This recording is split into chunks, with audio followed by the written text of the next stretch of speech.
Hey guys, I am Future Zone, coming back to do some prior videos, combining them into one longer video that might be more enjoyable. They are a little bit more cut up, a little bit more concise, more action packed. So I hope you guys enjoy this. Let me know in the comments what you would like to see different, and I'll talk to you guys in the next one. One might ask, what does this mean? Like, okay, you got the name of it. You already know there's goblins there and there's wolves and some sort of rodent stuff. Like, where's the solo campaign adventure? Um, well, that comes to each room. So, yes, I have a map. The map was rolled randomly. The particular one I used roughly, though, is found in Strategic Review 1. It was produced by Gary Gygax in 1975, and it was his idea for solo campaign. I'll kind of have some screenshots of it going by, so you can take a look at that. But that is what I made it off of, and then from there I kind of took some of that 50 years of polish to kind of round things out and to populate it, to have different factions and groups, which is something he loved too. So I don't feel like any of this is outside the spirit and nature of what would have happened back in these days. The the story of this will all roll out uh, like procedurally. I walk into a room, I roll what's in the room. I don't know.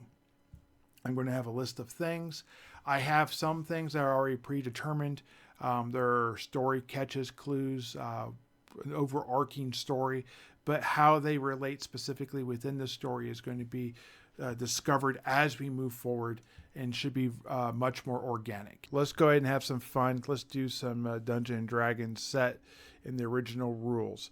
I've gone ahead and named my torchbearer. My torchbearer is named Baba, Baaba. She is part of the desert people that I have in my world. And then I also have Hetor. It's spelled Heth, a hard T in there, ER, and he is my porter. He is currently with a mule inside the barn of the farmer who sent us out here. We're about 300 yards, got about a 30-foot climb in about 300 yards, so about 10 feet per 100 yards, or 100 feet, excuse me, to this massive oak tree that's 2.5, 3 times the size of all the other oak trees in the area. There's a bunch of rumors around it. Supposedly a death cult or something was there, maybe ghosts, who knows. All sorts of rumors over the years have been seen around this area. All of a sudden, some dead cows were found, part of the hill washed out. These type of things. A total of 7 cows have been slaughtered over 3 days. This is the 4th day. All the cows have been moved away when they went to check the farmer's home so he could get the rest of his stuff and take it back to town to kind of keep it safe. It had been ransacked.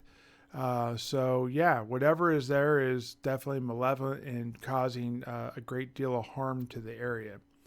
So with that, let's go ahead and jump into these characters and start moving towards what they perceive to be maybe some sort of entrance into like a cave system or a dungeon of some nature.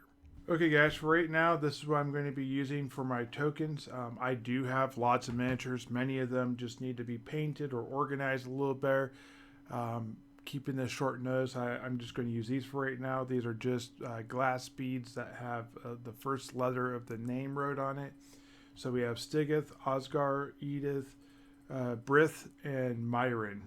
And then over here, this white dice is going to be my torchbearer. The little red dice on top will be counting down the torches. And over here I have the round counter so that you know what round it is. Every 6th round you have to rest. Okay, so let's go ahead and get into this. So as they travel up the hill, all the cows that were alive were removed. There are dead cows in there. There are currently vultures, ravens, and other rodents that you can see running through and around the carcasses. As you move close, you'll see a coyote clear the top of the hill, or maybe a very small wolf, you're not 100% sure. Whatever it is, it didn't want to engage with you guys and was fairly timid, making you think it was probably a coyote.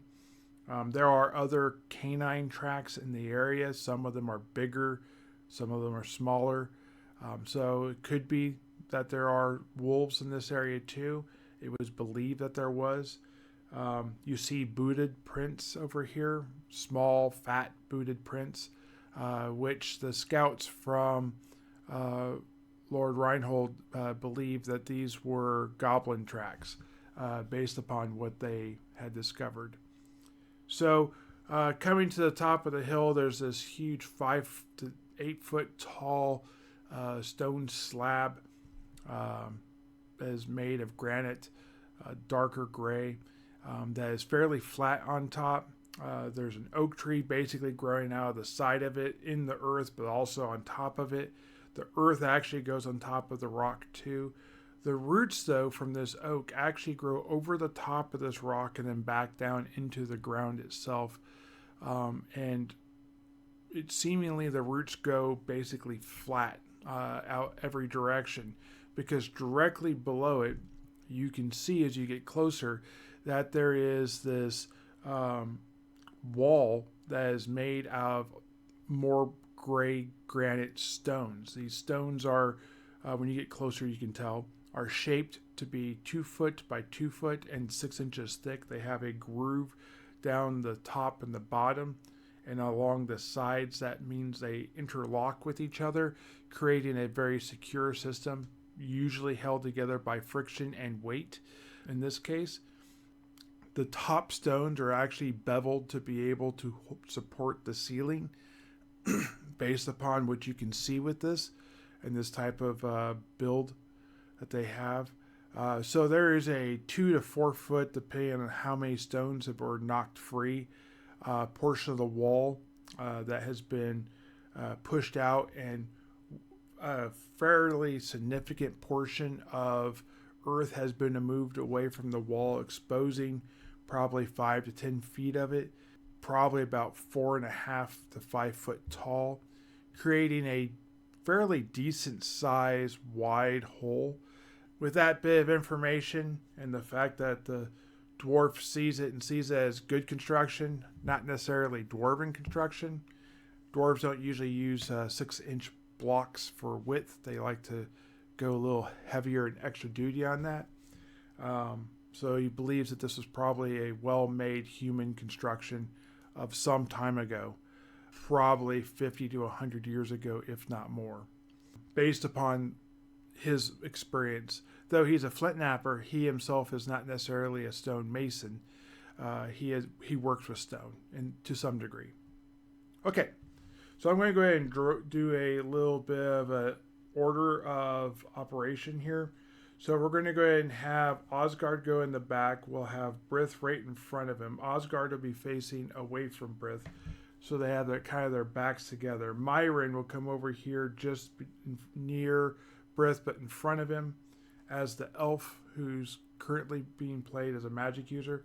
And then up front we will have Edith, the strong human fighter, and Stigith, the dwarf fighter. And that will be how we travel through this dungeon, at least until hit points adjust and we have to do something different. The first room is going to be 20 by 20.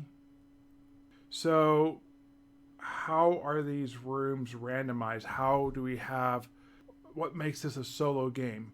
Well, when I made this map, I actually ended up using the solo build dungeon builder that Gygax made in 1975.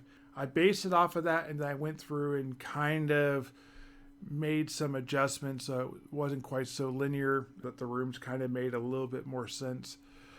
I do have a goal to make it at least 3 levels deep, have as the suggest in the core rulebook, a multi-level dungeon or a mega dungeon straight off the bat. Will this go deeper? Will they go do something else? I'm going to leave that to the direction of the dice and what we're doing, versus trying to define that myself. The monsters that are inside there are rolled randomly based upon like a dungeon encounter table, and then I went ahead and made some sort of lair, populated the lair with loot, randomly placed the loot, and then every time I go into a room outside of very select rooms where I have planned encounters, I'm going to roll a d6. So on a 1, 2, and 3, we have an encounter. And then I roll that dice again, or I roll a blue dice, and then on 1 or 2, we have loot. So if we have no encounter, but we have loot, then that's unprotected loot, unguarded loot. And if we have both, then we have monsters with loot. Monsters themselves sometimes have loot and sometimes do not have loot. For example, if you were to face a vermin of some nature or a rodent of some nature, like a wolf or a rat or ravens, for example, they're not going to have loot just on them. You're not going to find a raven with bling. You might, if you find the nests of the raven in their lair per se, find things that are shiny in there because that makes sense with a raven, and you might find that in a rat's nest and that type of stuff. But on the rats themselves, you're not necessarily going to find that. Now, original Dungeons and Dragons doesn't actually give vermin or rodent type of stuff layers. I have done that because it's a good way for them to have loot. It's a good way to have this little yin-yang balance type of thing. Also, it makes sense that they would for certain types of loot. No, it does not make sense that the rats have stored or dragged into their lair a staff of healing. Why? Unless the staff is covered in gems, they probably would separate the gems from the staff and bring the gems into it, if they even cared about shiny stuff. Now, finding a dead person inside a rat's lair has a good chance of having something on it, because that would make sense.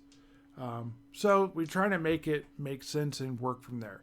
Undead in general do not have it unless they're intelligent undead and they retain it for whatever reason. If there was enough of it there, I could see that undead killed people and that undead loot would remain behind. So we're trying to play some logic into this, not basing this off of wandering monsters. You find wandering monsters of rats or undead or those type of things, they're not going to have loot on them. That just is basically what it is. Okay, so let me go ahead and do this for the first room right here. Is there anything right here in the middle? Purple's going to be for the monster. We do have some sort of encounter, and we do not have any sort of loot. So this is going to be thing. Now, I'm also going to be rolling some logic in here. So if something would not make sense, then I'm not going to have that. Here's what the thing's going to have. All right, so the first thing it would have, this does not make actual sense for it to be there. It hates the light. This is shriekers. So I'm not actually going to put a shrieker in the first room. We'll just go ahead and ignore that result, basically considering it a null. We're going to run into enough creatures and shriekers, I'm sure, that will not be a thing. But let's go ahead and move into the dungeon. So this is a 20-foot by 20-foot room. There's a door on the east side. I'm going to be using cardinal directions when I go in here. I'm going to have Edith and Stigith going in first. I'll probably have Myron go in. We're going to have the torchbearer go over there. Edith will be carrying a torch as well. I'll go ahead and mark a torch down for her. And then these two are going to come right up to the door. Osgar is going to be looking around, making sure nothing's coming from behind the cows or over the hill, basically trying to ambush them. I'm going to go ahead and roll a check. Is Osgard or the Myron going to go ahead and do a search of this area? We'll start with Myron. Purple is no, because it's the encounter one, so it's going to just remain that way. And the answer is yes. Myron will do a search. Myron is going to do a passive search at first because they are an elf. That means that 1 or 2 and a d6, They do not get it, so they're going to go ahead and roll a 1 through 4 on a d6, and they get that. That's going to advance this to turn 3. Actually, I'm just going to make it turn 2 just because this is the first turn. So they're going to spend a turn doing this room to see if they can find it, if there's anything in here. Myron knows that there is no secret door in this room, or confidently believes there's no secret door in this room, and they're going to decide to go through the door. Now,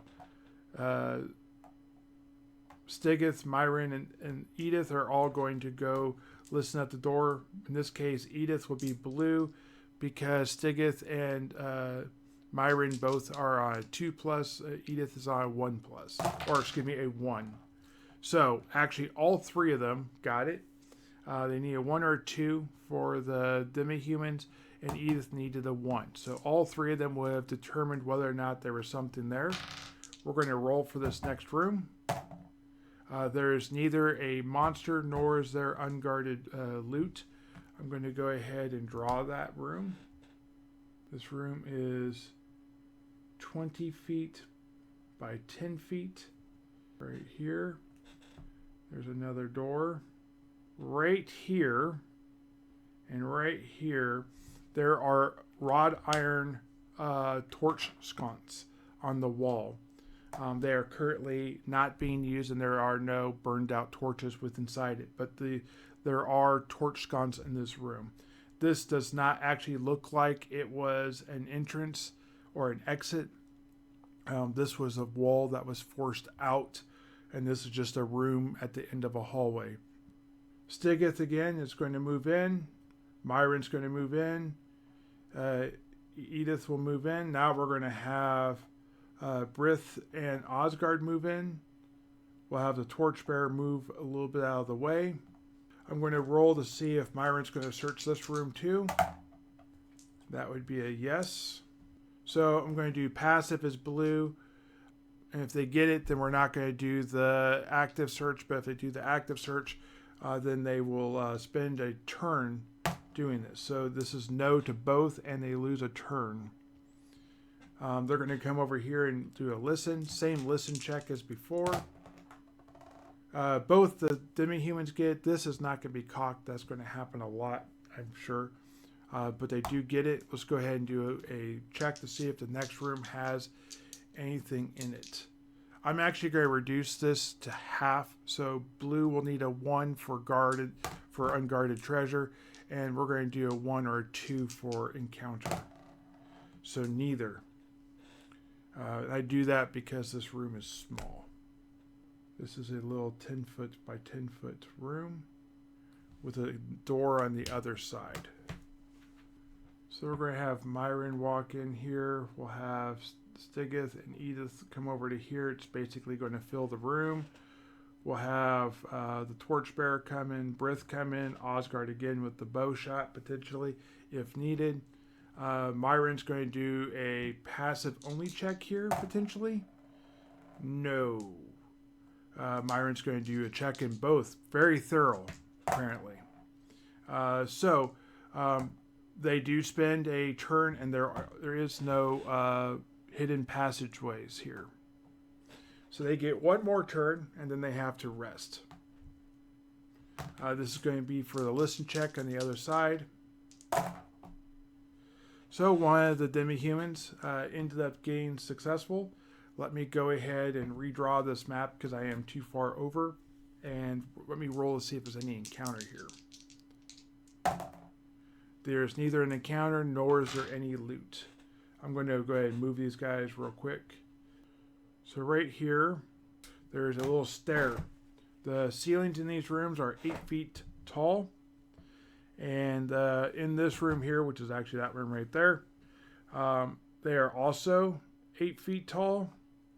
On this side, but over here, there it's 11 feet tall.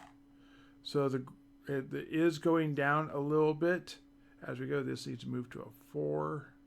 This is going down a little bit, stepping down as it goes. For those who don't know, it is a bit of an old school thing for that to happen, because what happens is if you go down a different level and you don't necessarily realize that the monsters can become tougher because you've reached a new level. So I'm going to go ahead and draw this room. Oh, we need to open the doors. I probably will not have a problem. All three of them will be pushing on it. Yes, actually with Edith we are fine. Edith has an 1852 strength. So on a 1 through 5, Edith is able to open the door. Actually, it goes to here. This room is 20 by 30. And right here, there is a door on the far side. So we are continuing south as we go. Okay, so there's no encounter here. There's no loot. These guys are going to go ahead and step in. Stigeth's going to move into the middle of the room. Edith's going to move closer to the door. Myron will step in. Brith will come here. Osgard is going to come over there. Torchbearer is going to move sort of in the middle over here like this to give everyone light. And then Myron is just going to go ahead and do... Actually, I'll probably have Brith come over here. Probably going to go ahead and do a search of the room. Quick little walk around. If I don't do this, this is... so we are on turn 5. I'm going to do a quick passive walk. If he doesn't make the... If Myron doesn't make the passive, which is a 1 or a 2... then we'll have to rest in this room, and then it'll take 2 turns to be able to do the next one, and we're going to have to light new torches. So they do not get the passive. Torches are going to be restarted. Edith burns another torch. Here, I'm going to do another passive in this one as Edith walks this place. If she gets the passive, then she's going to knock 1 turn off. Otherwise, it'll be a 2 turns. So she does get that, so it'll only go to 2 turns. And Edith does find a secret passage. Osgard looks at it. After looking at it for a little bit, Osgard believes that this is a one-way passageway based upon it, and finds what they believe to be the secret, the panel. Yes, that will mean that they were able to be able to determine what the secret panel. That was for an intelligence roll. Just so you know. So there's a secret door going out that way. That seems to be a one-way door. So if you go through it, and whatever you use to prevent the door from opening shuts, then you are stuck, unable to get back. Okay. So are they going to go through the secret door, or are they going to go through the known door, realizing nothing probably can come this way through towards them? Are they going to go into the secret door? Yes. Yes, they are. All the way to there. This is going to be another 20-foot by 30-foot room with a doorway over here. Let me go ahead and describe what this door looks like when it opens. Neither of these have torches inside them already. This is a Type 1 secret door. This door opens one way, maybe by pushing a block. It lowers 2 blocks at the base and 1 block above it, creating a semi-triangle shaped that is 4 foot tall and 4 foot wide at the base. Though it's only 2 foot wide at the top end, requiring some people having to try and squeeze their way through it. So that is what happens. Now let me go ahead and see if there's anything inside there. There is both monsters and there is loot. So that is a good thing. Let me go ahead and roll to see what it is. As the door opens... Oh, that's not a good one. So there's a war band of goblins and some wolves. Well, that's not terribly bad. There's only 5 goblins and a wolf. So I've got this over here for the goblins and the wolf. I'm going to go explain how this works. So they're not necessarily thinking about the door opening. I'm We're going to roll luck to see where the wolf is. Lucky, it's away from us. It's unlucky, so it's going to be right over here. I'm going to go ahead and do another wolf token. So the type of combat I'm doing is man-to-man combat. So what that means is you're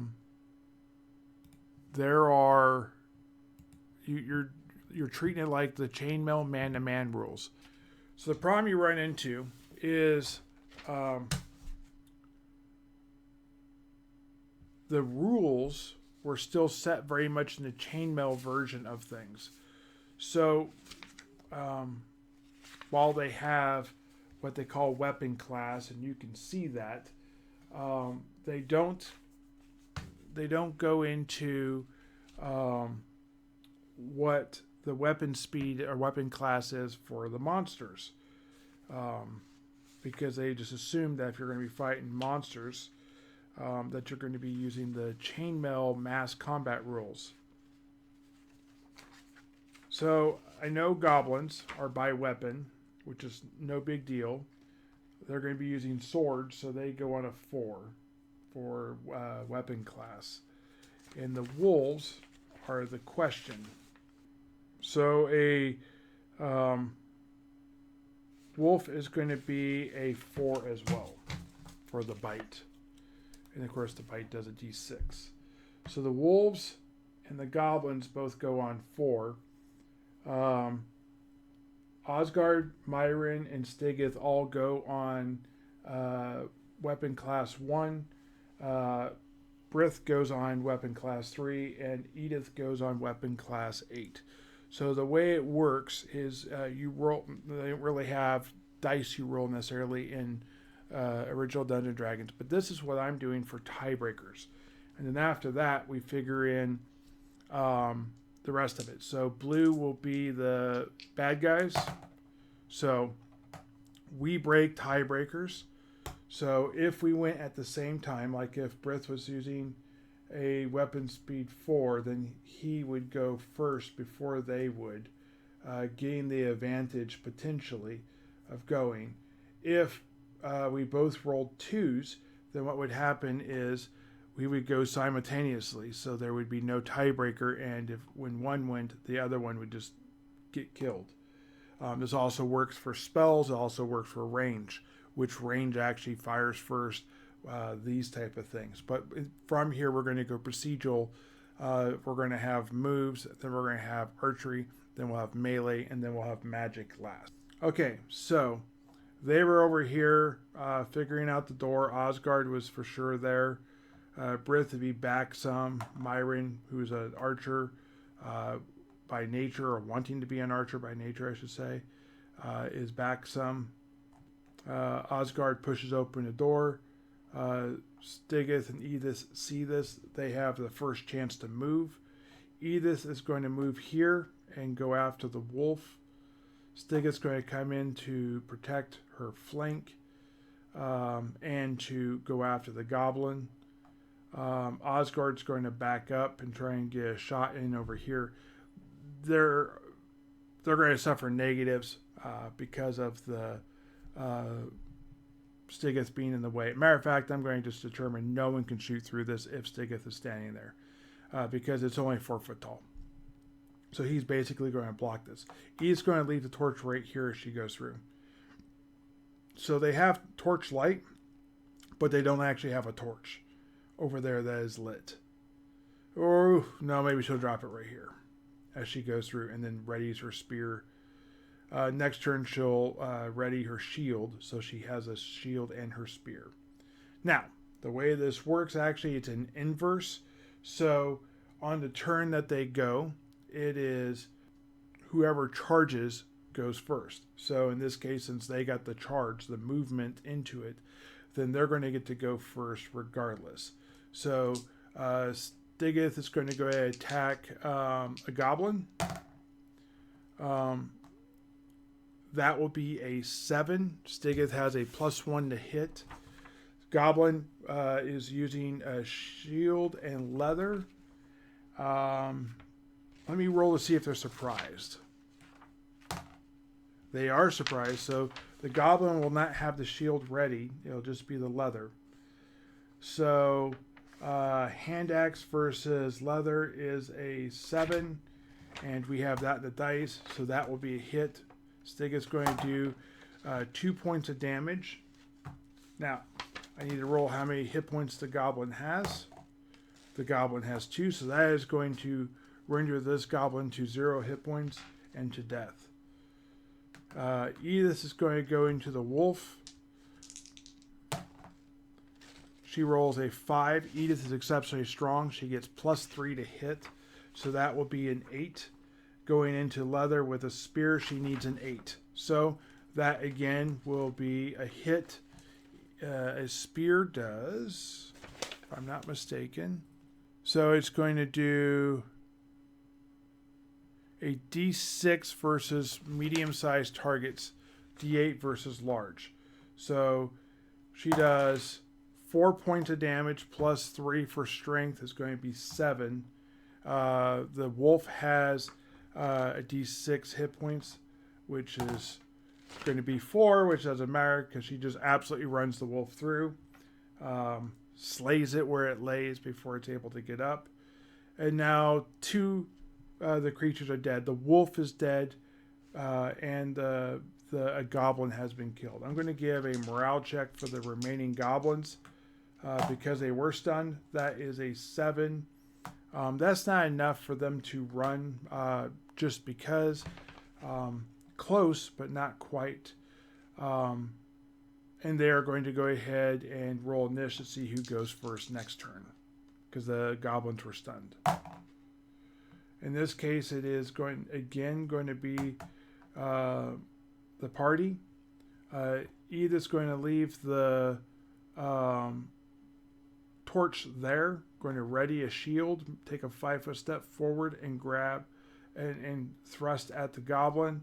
Stigith is going to move forward, trying to clear the front of that cave in the entranceway there, and move towards that goblin. Again, because they're charging, there's a new round of combat, they get to go first. Edith rolls a 7. I know that hits already because they need an 8, so that will hit. Edith does 4 points of damage. The goblin has 4 points of damage, so that is enough to kill the goblin outright. And now Stigith. Stigith's going to roll a 5 plus 1 is going to be 6. They need a 7, if I remember right. Yes. So that will not work. The goblin will attack back. Goblin rolls a 4. That will not hit. The Stigith has now got his shield out. So it will be chainmail and shield versus a sword, which requires a 9. Okay. Now, after melee, you have ranged. Myron's going to go ahead and shoot here. This is 1, 2, 3, 4, 5, 6. That's 30 feet. That's going to be medium range for a longbow. That will not hit with a longbow. No. Close, but not quite. Osgard will also try and shoot, but he'll be shooting this one over here. That is 1, 2, 3, 4, 5, 6. Going to the second one, I was double it. That'd be 8, 9. So that's going to be 45 feet away, which keeps it in. That's going to keep it in. That's going to actually, yeah. So that will miss as well, even with a +1 dexterity. No, that's exactly what they need for medium. Okay, so this will hit for medium. He does a d6 damage.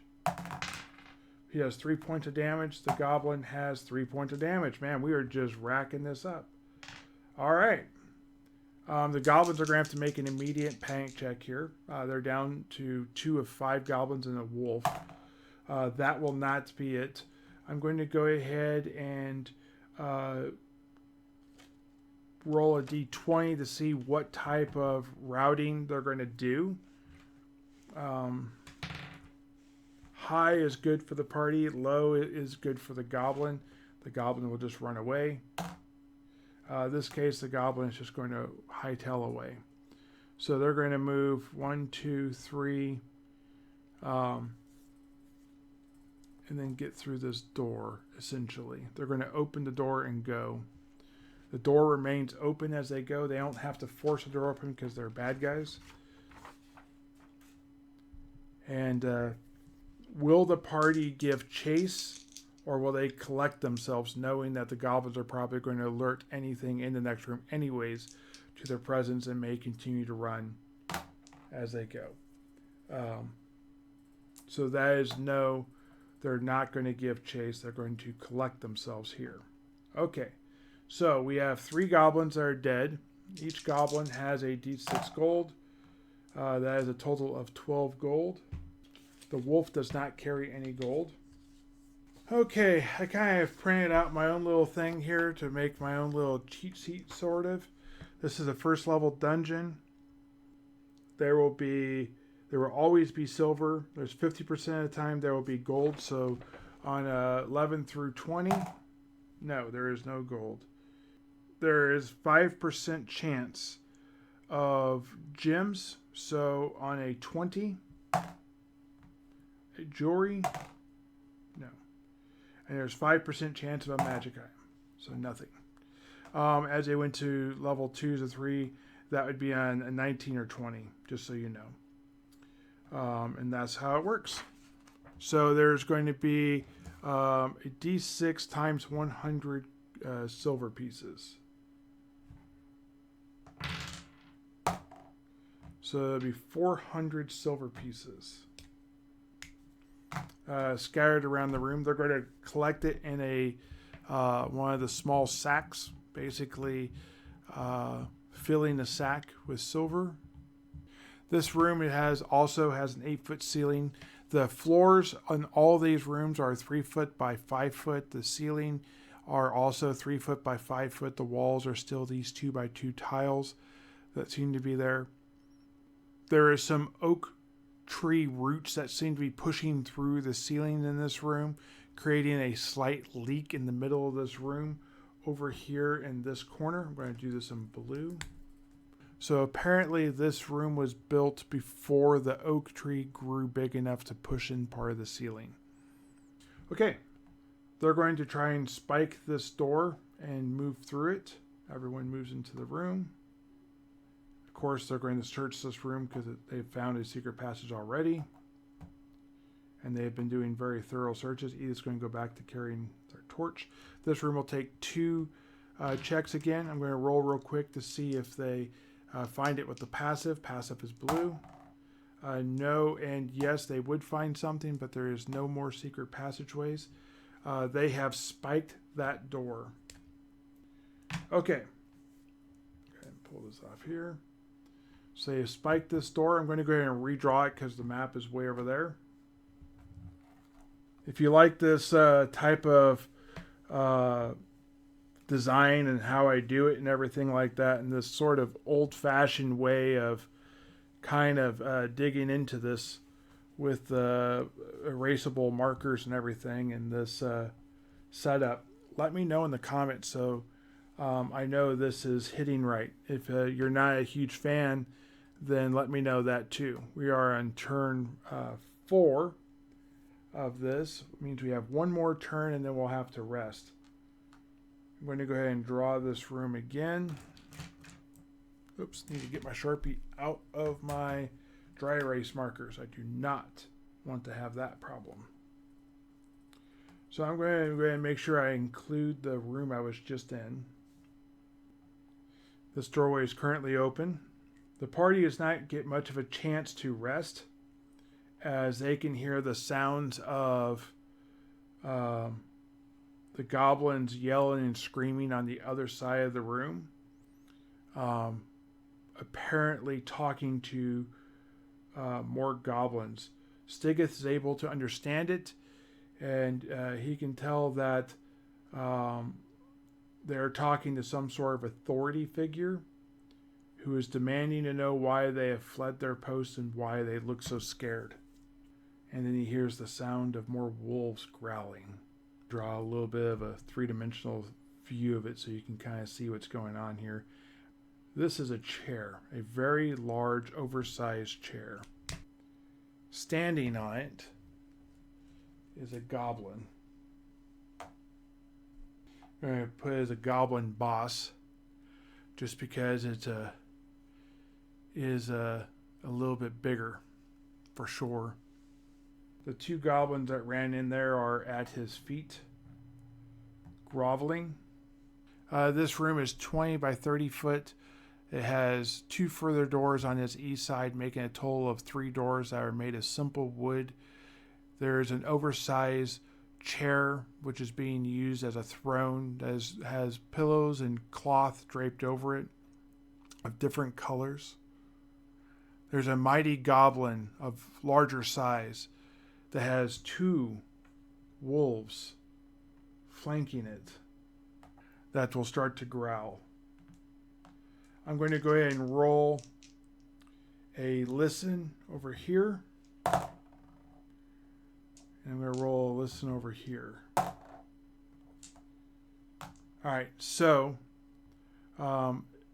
later something will be coming from over there. I'm going to go ahead and put a counter over there. Long time from now. Okay. So Edith was, as they move up, this is what they see. So Stigith and Edith are the ones for sure going up front. Myron's going to be with a bow.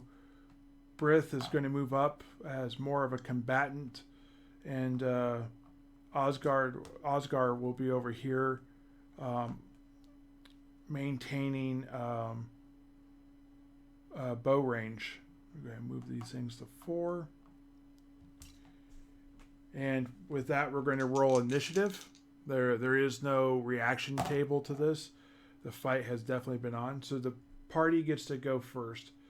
This is they're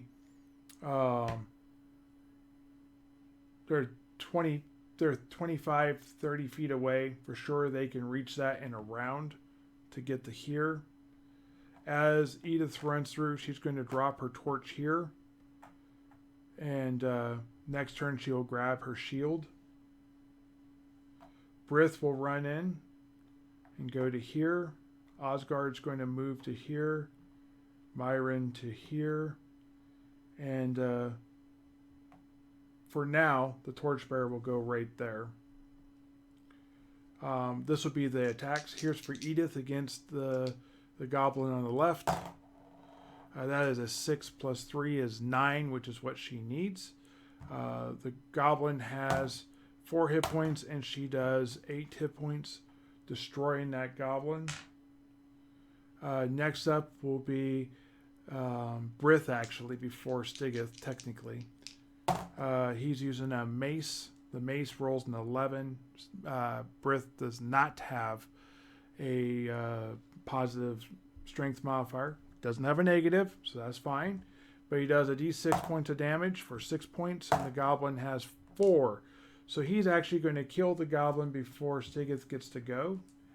Now, I want to just state, Brith is absolutely the most mundane cleric stat-wise I've ever seen, but has one of the highest lucks of all of it. On the Patreon site, I actually go through a personality gauntlet, funnel, whatever you want to call it, and that's actually expressed in there very, very clearly. Now, the goblins are good to go. No one else was in range. I need to roll to see if they were actually stunned. I'm going to give it a -1 or +1 on the dice, so only a 1 will stun. They are not stunned. The wolves are going to aggressively come forward and attack. Let me see if there's any tactics with this.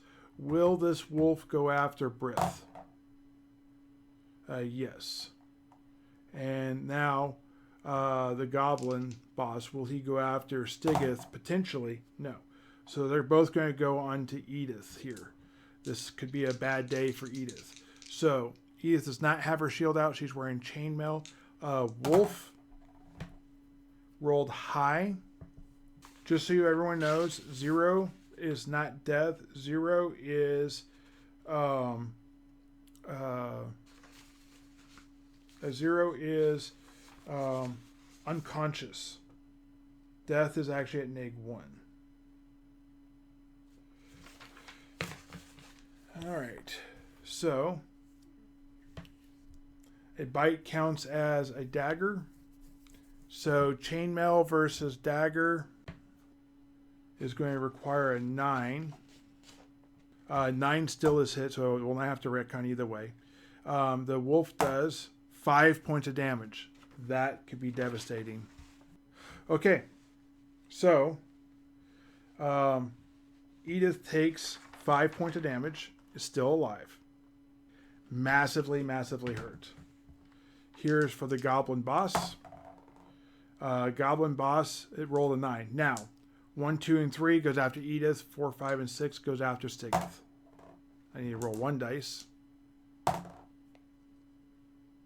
So it's going to go after Edith. That's going to be a hit. This is probably going to be the end of Edith. Oh, this is a sad day. No! Edith is at 1 hit point. Okay. So Edith makes it out of here. Edith will have a heroic scar if Edith makes it out of here. And we'll have to determine what and where that is. Okay. So the other wolf goes into Brith. That is a 6. Brith has a shield out as well, so he has a 10. That's going to be a miss. Now, next turn, who goes first? They both have gone, so this is going to be based upon their the speed. So Edith actually goes first with a weapon class of 8, and then you have Brith, and then you have Stigith. Here's the thing. So Edith is going to equip a shield requiring a 10. And will she back up or will she continue to fight? She is a bit careless. She will continue. I didn't really state one way or the other. She's going to back up because she has that 5-foot reach. Hopefully the goblin boss will stay on Stigith. It's going to kill the wolf. All right, here's for the wolf. That will easily hit. She does 8 points of damage. The wolf cannot have that many hit points. The wolf has 5. So the wolf is rendered dead. Pierce the wolf, dead. All right, next up will be the wolf against Brith because it goes on a 4. That's going to be actually cocked. That will miss. The goblin boss, will it go against Stigith? Yes, as a fresh body right here. That will be a critical hit. So critical hits in this way are different. They don't actually have critical hits. I have critical hits, critical misses, but it's not the same. So, critical hit does not mean that it does more damage. It just means that it's going to like potentially disarm the character or something of that nature, or remove a shield or whatever. So he has armor, he has a shield, and he has a weapon. On a 1, 2, and 3, it's a weapon. On a 5 or 6, it is the shield. So he is going to remove the shield, plus he's going to do 5 points of damage to Stigith. Now Stigith is able to take that hit. Stigith rolled max hit points for himself. This is also on the Patreon site. You can see that, or you can go to the character creation and see that Stigith has 8 hit points. So Stigith got crammed for 5 points of damage, leaving him with 3. He's going to go back into the goblin boss after Brith does. So Brith goes into the wolf. 8 will be enough to hit, I believe, a mace against leather. Yes, that is actually what you need. Oh, he does a point. How much hit points does the wolf have? The wolf has 6. Stigeth's going to go into the goblin boss. That will be an 8. The goblin boss is actually, it would be a 9, excuse me. The goblin boss is actually got leather armor and a shield. That needs a 9, so that's a hit. That is 4 points of damage. The goblin boss has 2d6 hit points. So he'll have 7 plus 1 hit points. So he has 8 hit points. GB has 8. 4. I don't know. I can't remember. If I didn't just mess myself over here. Okay. Now we go for initiative. Bad guys are blue. Oh, this goes to a 5. Party gets to go first. First up is Edith. Edith gets to go directly into the goblin boss because that just makes sense. That's going to be a 6 plus 3 is 9. Leather shield with spear needs a 9. So she does 5 plus 3, 8 points of damage would be enough to kill the goblin by itself.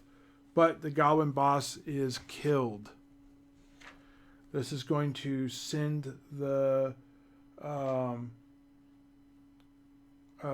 wolf into a panic potentially.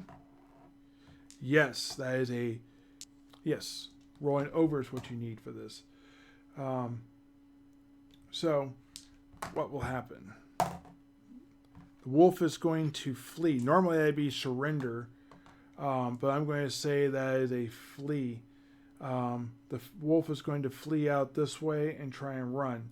Now, old D&D does not have attacks of opportunity, but the wolf is not going to get completely out. We'll stop right here, allowing people to attack as they go, basically moving with it.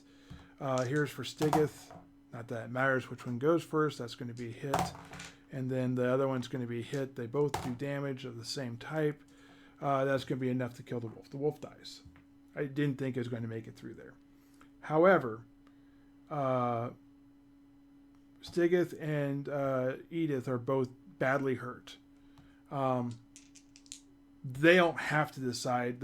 Two of their frontline people are badly hurt. They need to leave. They're going to go ahead and do a quick search of the room and then leave because they are way down on hit points. And they got some information to report back on. So let's go ahead and see what we have in this room. Okay, so there is going to be a D6. So it's the 4th loot.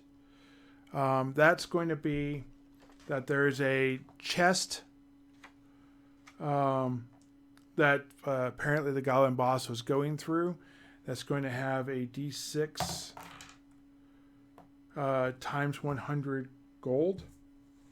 So they're going to have 400 gold mixed with 600 silver. Whether this item is in this one or is in a different one is going to be a D20 roll. If it's in this one, then it's going to be higher than a 10. So 11 through 20. If it's lower than that, it's going to be in the other one. So it is going to be in this one. I have not rolled to see what this is yet. Here's my D10. Here's for the first roll of it. 48. 48 is going to be a potion, so it will be a magic item or sorts. And a roll percentile again. 33. So they have an unidentified potion. 33. With that, they're going to excuse themselves from this dungeon and go back and try and heal and see what they can do. Are they going to run into anything as they leave? D6 roll as they leave. Yes. They run into 2. That doesn't make any sense. Again, Shriekers. They just left this area. Shriekers wouldn't move in while they were there. So that would not be an encounter that they would run into on the way out. This encounter is going to happen after they leave. I think this is a good place to stop. Essentially, they're going to get back. They're going to realize they need proper healing because this is going to take days and days and days for them to heal. So they're going to go back to Crestwood. Traveling back to Crestwood is going to require another D6. This is going to be a wilderness check. As they travel, they are within an area with civilization, so that will affect what they run into. They do not run into anything negative. Everything is good. Torches are reset. That counter's reset. These guys are going to go ahead and go. They report back to Lord Reinhold what they have learned. Let's have him roll what his thoughts are. He is overly positive, realizing that they got into their first ever combat. They survived. No one died. They brought back information about what they were facing. They brought back a potion and a heap of gold, actually. So very proud of what these guys were able to do their first time out. I need to go ahead and keep track of how many goblins and whatnot were killed, because that matters. So we have a goblin boss. We have goblins. We had 5 in the first room, but 2 of them went to the second room where the goblin boss was. We had a wolf in the first room, and we had 2 wolves in the second room. Both were killed. Now, why does this matter? Because let's just say this is a goblin lair. And if this is a goblin lair, then there is a maximum number of goblins, there's a maximum number of wolves, there's a maximum number of goblin bosses. When you have depleted that area of goblin bosses and wolves, then you're only facing goblins. That affects how long that remains there. That affects if they stay there or decide to leave. That also affects that if you kill all the goblins, there's just no more goblins for you to fight. So all the rooms are basically empty. So that is what that affects, and that's why I'm keeping track of this stuff. Also, it's kind of cool for them to be able to know how many things they fought. So yeah, let me go ahead and figure out what the loot would be for that. Primarily, the loot on these things is going to be based on the gold and everything they found. The potion will not actually count towards that, unfortunately, because it is considered a magic item. I got 2 more goblins, though, and the goblin boss actually has his own loot. So here's for the 2 goblins. They had 3 gold each. And then the goblin boss carried 3d6 coins on him. So he has 7, 12, plus the 3 is 15 gold. So they had another 15 gold on them. I'll go ahead and figure out the XP, but for sure, we're going to have 427 XP from the gold. We will have out of the 1,000 silver, that will be 100 extra XP for that. No, excuse me, it's 5. No, in this version it's 10. So it would be anyways. Yes. So it's gonna be another 100 for this one. That means that it's gonna be 527 XP. No one's gonna level, but it does get it gets them part of the way towards it. There are 5 of them, so that's 100 XP per one. I'll go ahead and figure out how much XP they need to go ahead and level up, and we'll go from there. Okay, guys, so we're going to be going into the second time, going back into the Hallowed Oak dungeon. But first, before we go back there, let's go ahead and take care of some housekeeping, shall we say. So the party left off with at Crestwood. They were going back to see their patron, Lord Reinhold. When they get there, they ended up meeting a guy who before they knew him, but was new to you guys. I think I'm going to just introduce a couple NPCs every time and then just refer to them moving forward.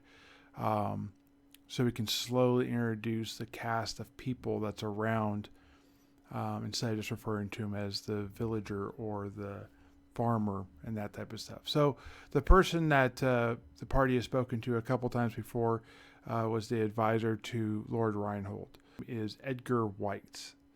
He's a magic user. They know that much. Okay, the farmer is named Edwig Schaefer, is a farmer that lives outside of Willowdale, where the Hallowed Oak dungeon is now exposed because of rain that washed out or whatever that pushed its way out of the dungeon into basically this farmer's pasture. Those are the main cast. Now, inside the Crestwood, there is a Temple of Light.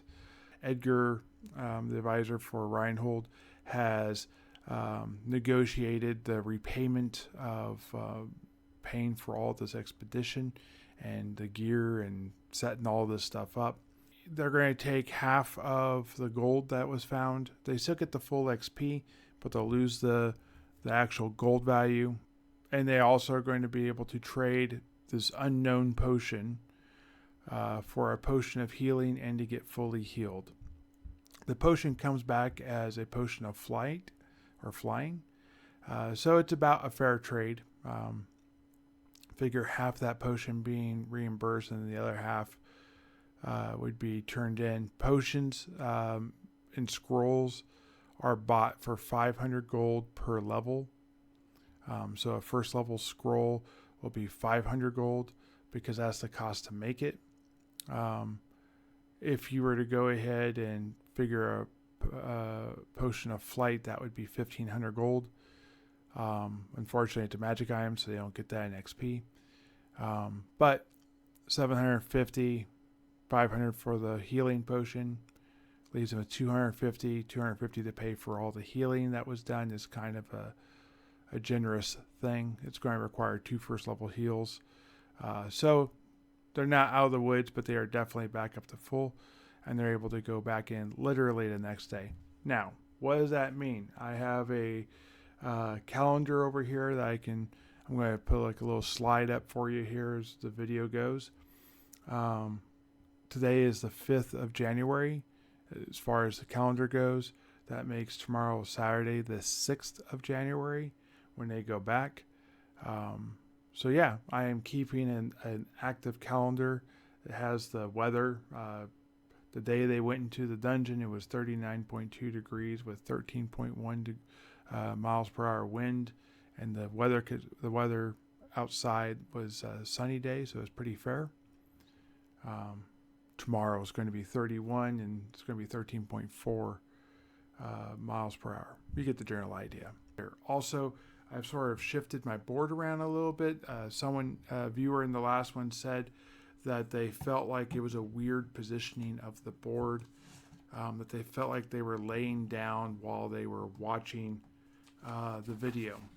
So we're going to work some more on this, and we're going to jump right back into this.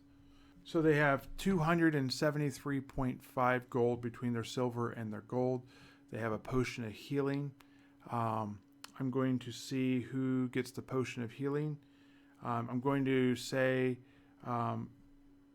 it will be blue for Edith, because it just makes sense that it goes to Edith or Stigith. If they start to have Osgar go out by themselves, then maybe it's a thing. If Edith and Stigith goes down or is severely injured, then I could see the potion being passed over to Brith. So they have one. Blue is Edith. It's going to be Stigith. So this will be Edith gets the potion. All right. So we're going to go ahead and figure that out. We're going to need they can't get lost because they are on the road to Willowdale. It's just really close. They're not trying to go off the road. They can take the road clear to the farmhouse. They're not, like I said, they're not going to get lost on that. So we're just rolling for encounters. They do not have any encounters while they're there. They're going to set up again like they did before. Okay, guys, so here we go. We are back now at the the dungeon. I need to see if anything has happened. Does goblins want to make a more aggressive front on the entrance until they can maybe get it better defended now that they know there's a one-way, or they know how to access maybe the one-way entrance into the back, sort of like the back door to their area. No, they do not. They're going to do they know about how to do it, or was the spike pulled before they knew it? No, they do not know about it. So that entranceway is still concealed. Okay, so let's go ahead and get into this. We have a 20-foot by 20-foot room. We know that basically the dungeon kind of goes this way. I'm just going to make it like about here. Door is...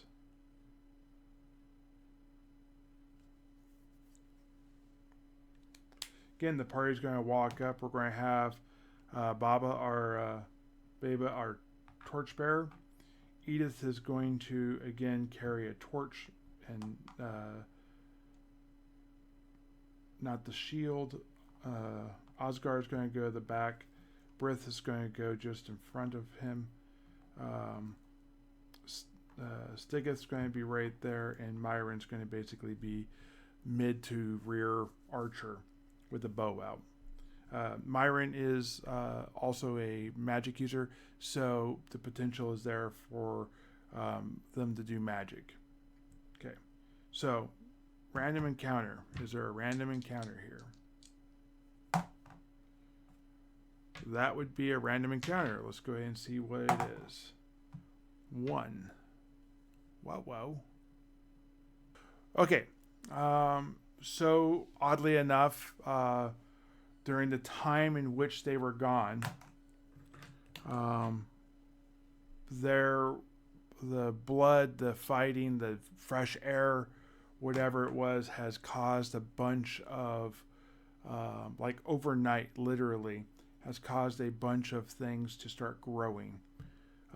Here is for, how many? This is a D3. So in 3 areas, I'm going to draw this here. So we're going to have 1, 2, 3, 4. First one's going to be on 4, so that's going to be over here. We're going to have the ceiling is 1, the floor is 2, the wall is 3, the second row is 4. So it's going to be on this wall. 1, 2, 3, 4.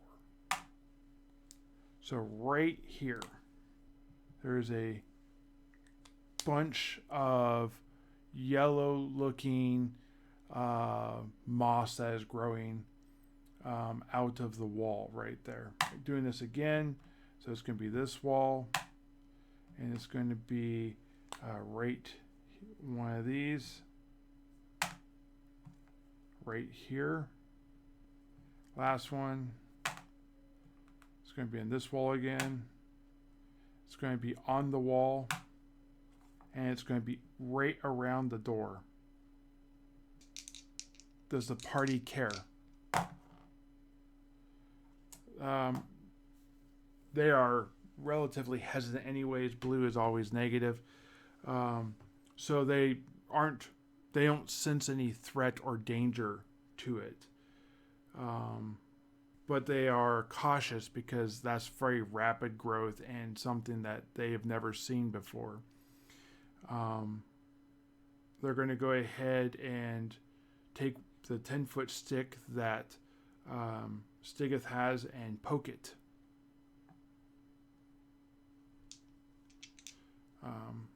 They don't really even need a roll.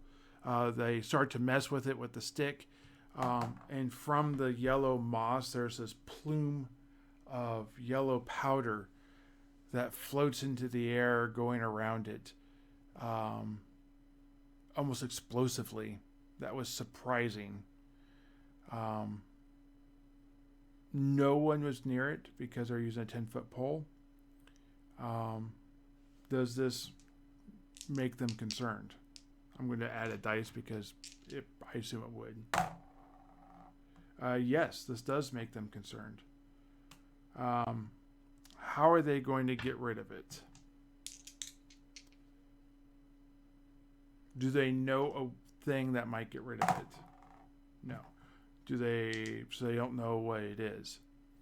Are they going to try water? No. They need to save their water.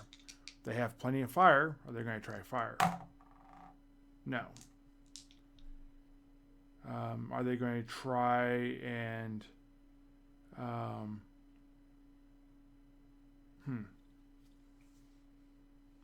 are they willing to touch it and see what happens? Oh Lord. Yes, they are. So they're going to test it. Who is the unlucky one? Oh, I don't know how to determine that. Let me look at their personalities. All right, so we have Stigeth. He is grateful, dogmatic, athletic, and faithful. He has phobias of being burned alive and being alone in open spaces. Osgar has disorganized, reflective, good nature, and fussy. Oh, I just remember something. He also has a heroic scar up in his upper left leg. You get those when you drop to 0 or below your level in hit points. And he has a minor phobia of orcs. Edith has a heroic scar because she went to 1 hit point. This will be the 15, which is going to be upper left arm. Okay, so when she was fighting the goblin boss, she was dropped to 1 hit point, where I thought she was going to die in the last video. She got struck in the upper left arm with a sword, so she has a sword gash, and this wound will never heal. It will never hurt her per se. It's not going to cause like arthritis that will affect her mechanically. It's just something for roleplay. Okay, so she has that, and she also is cultured, dogmatic, attractive, and careless. Brith is materialistic, boorish, aggressive, and patient. The worst possible personality traits. All of them are negative. He also has a heroic scar in the upper left leg, a slash from a spear. He has a phobia of things watching him, so he is sort of paranoid with that. He also has extremely high favor with luck. Myron is glamorous, unethical, reckless, and well-rounded. So Myron is reckless. The first sign of anyone willing to take a risk. His anathema and edict will not matter. Brith has, the cleric, has a edict that says he will die for a friend. I could see that being a thing at the last bit. Edith has an edict that says she will do the hard work. She will not allow someone to harm her child as her anathema. Osgard doesn't really have anything. Not going to get really into his. Stigeth will aid a friend in need. Okay.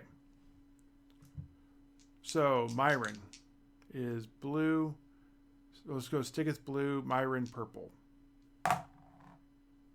Stigeth is willing to take this risk.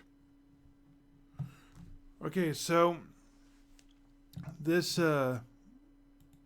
thing is in the rules. It's actually in the supplement 1 book, the Greyhawk book. But what it does actually is not there. So I'm just going to kind of go off of what it does in BX, which is they'll have to make a save as Stigeth gets here and starts to poke it again. He's going to need a save versus, let's do save versus breath weapon or succumb to the effects. So it's going to be a d20 roll. He has to roll higher than a 13. He rolled a 6, which means he failed. Failing this roll means you fall unconscious. He is going to fall essentially right next to it or into it. He's going to be close enough that the yellow mold, which what this is going to be able to react to it. It's going to start entangling him.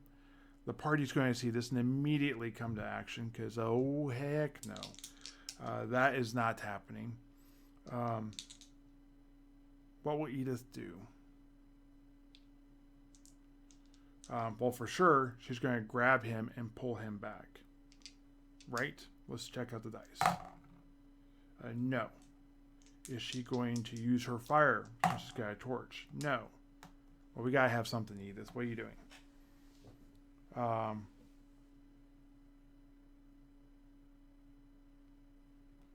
I guess she will go and try and cut the tendrils holding Stigeth. Well, I don't really need to roll for this. The dice are just against me. She's going to go in and try and reevaluate the situation. So she comes here, making sure she is not that close because she sees how big the plume is, which is basically these surrounding areas. And hasn't decided what she's going to do yet. A round goes by. So I'm just going to keep track of this in a different color. Chick.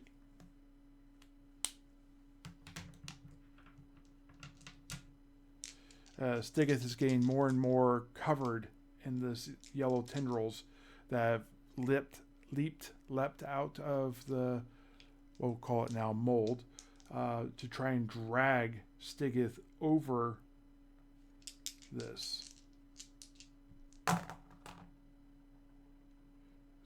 Will she pull him back?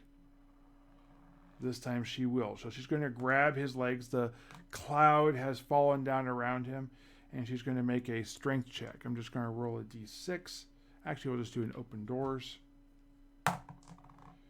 She rips him out of the grasp of the yellow mold, breaking the tendrils as she pulls him. She is exceptionally strong. She beat her open doors by 4 points, so she needed a 5 or less.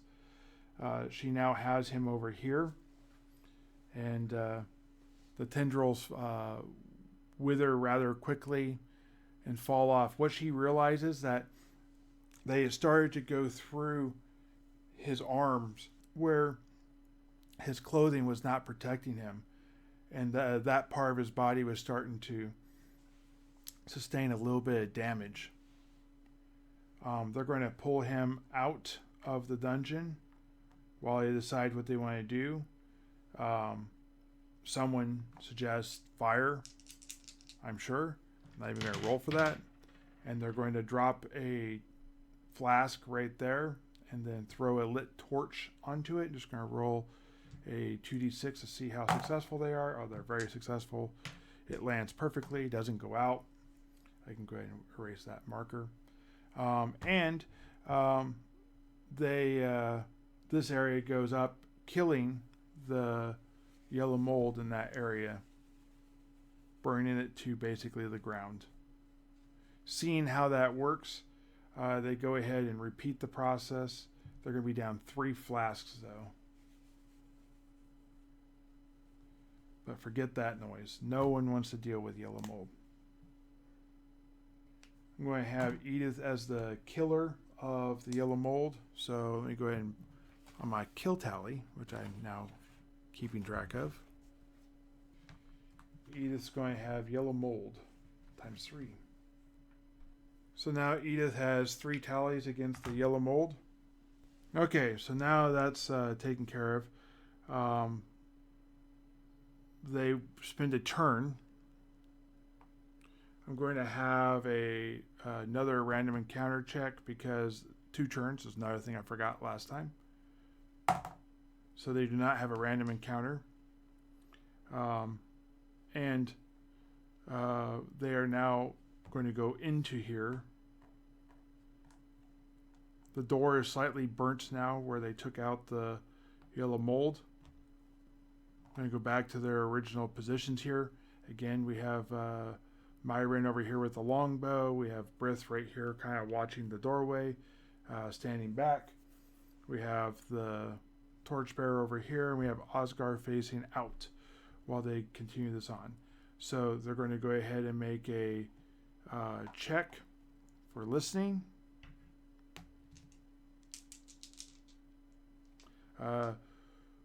Edith is the blue. Two of them are able to figure it out. Edith is one of them. If there's anything over there, they will hear it. Here is for if there's anything in that room. There is. In the last time. So there is that as well. Neutral area. Okay. Well, that is interesting.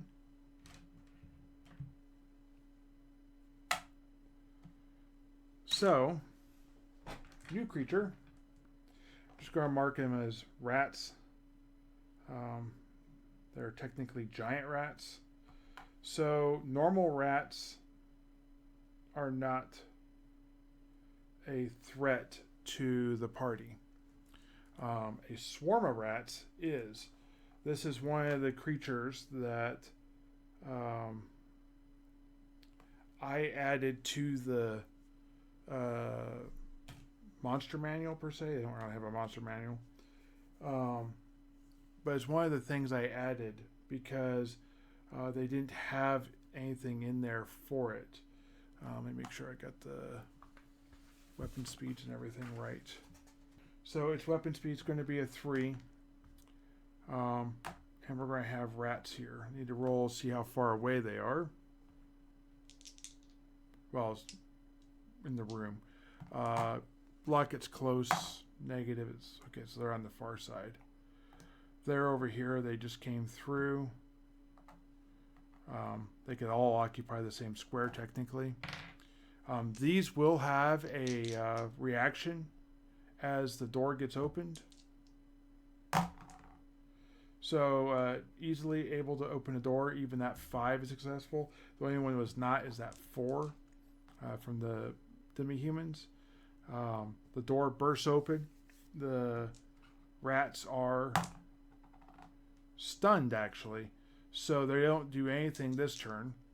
The party's going to have to decide what to do. They see these huge cat-sized rats that hiss at them. Hair goes up, and they stand petrified as they were not expecting anyone to be coming through that door, especially not with such force. The party has to decide what they're going to do. Are they going to just rush them and attack? No, they're going to hold the flame in front of them and try and keep them at bay.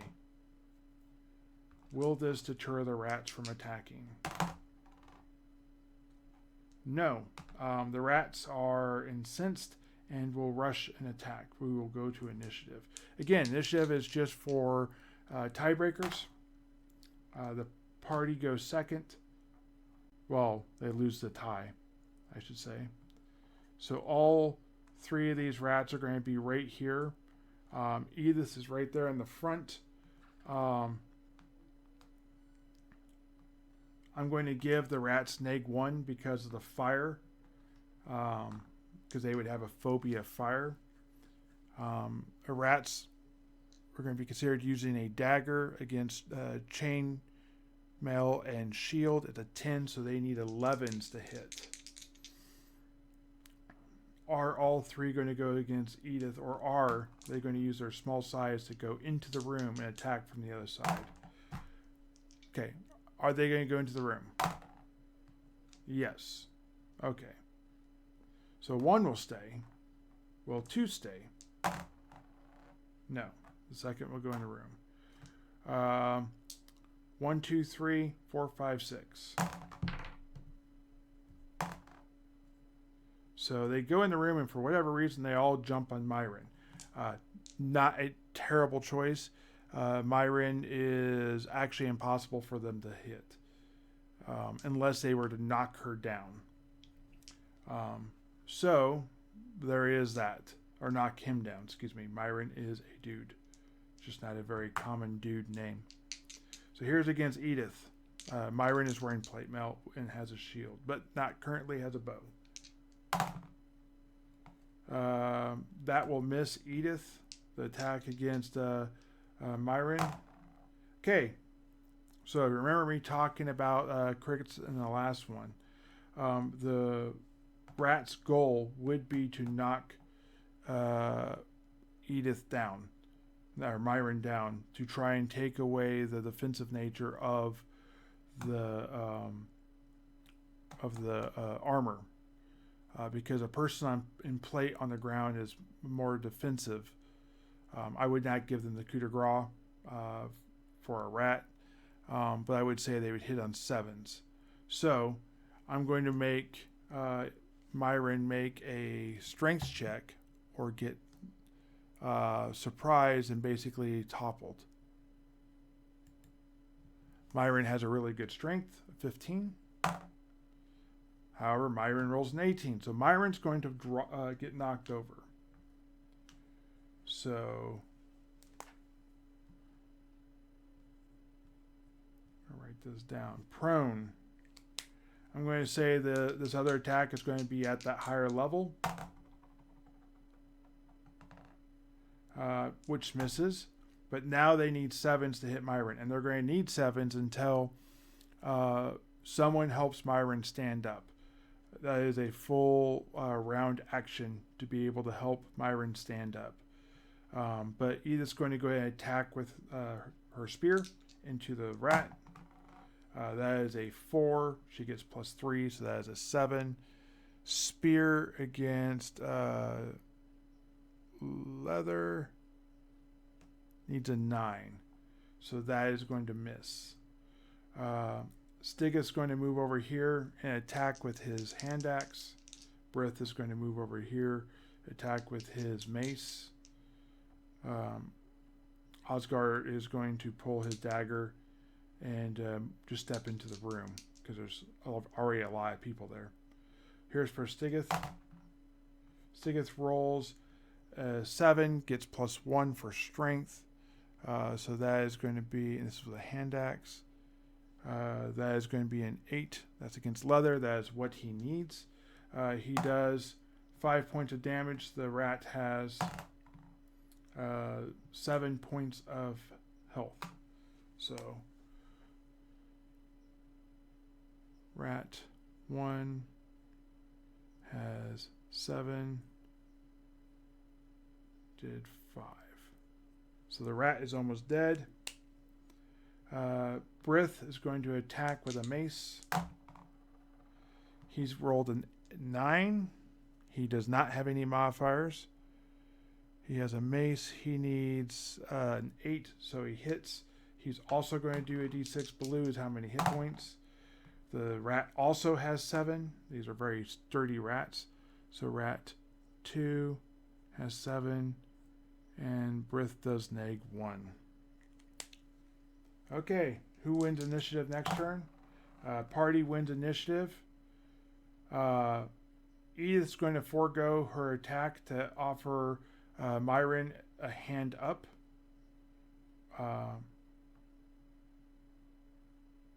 So that will happen in the move.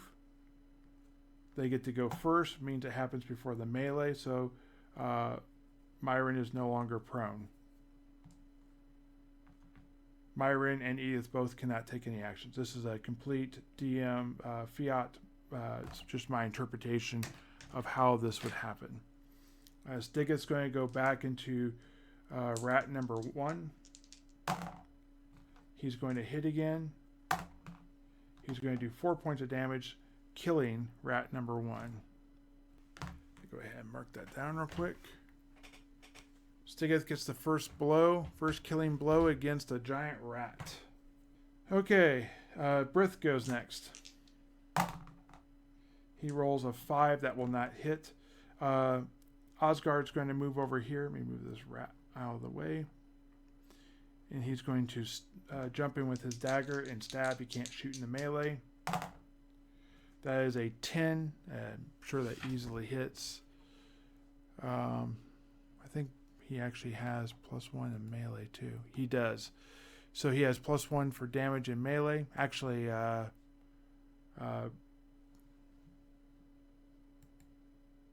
Stigeth actually has +1 to damage too. But Osgar has +1 to hit.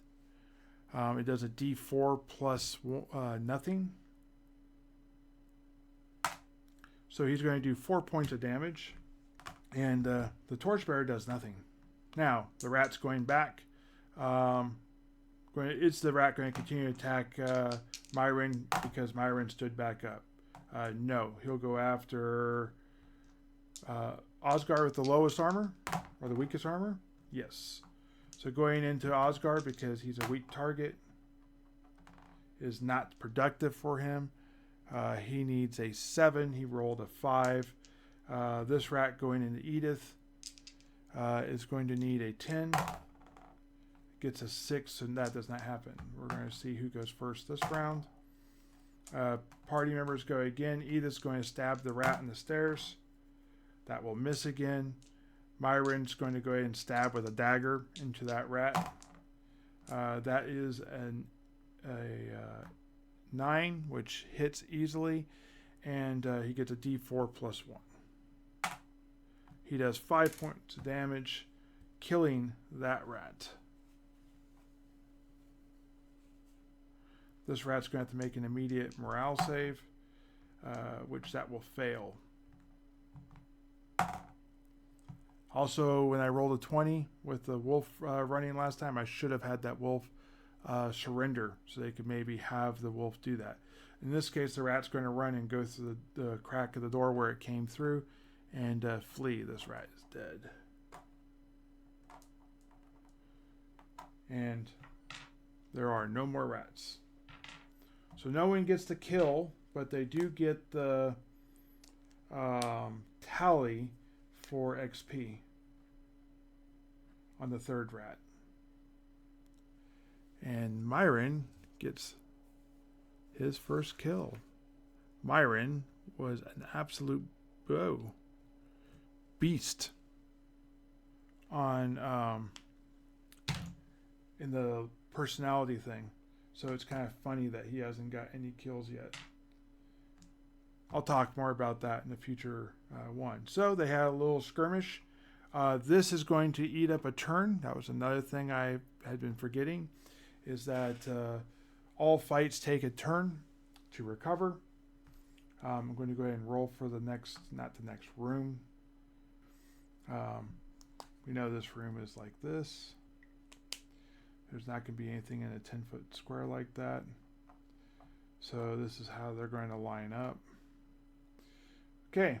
Going into this next room. Listen check.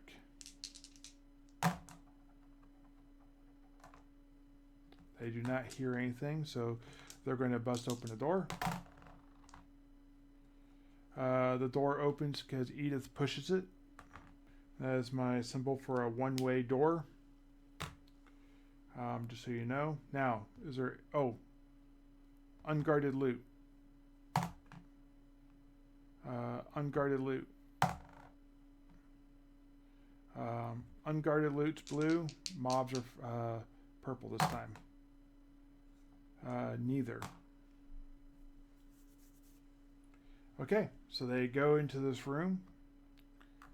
Are they going to go back through here? No. They want to find out what's down here. Okay. Let's go ahead and redraw this room. Oh, this is the area where I was forgetting the stairs, by the way. Drops another 3 feet there, making this room very tall on the far side.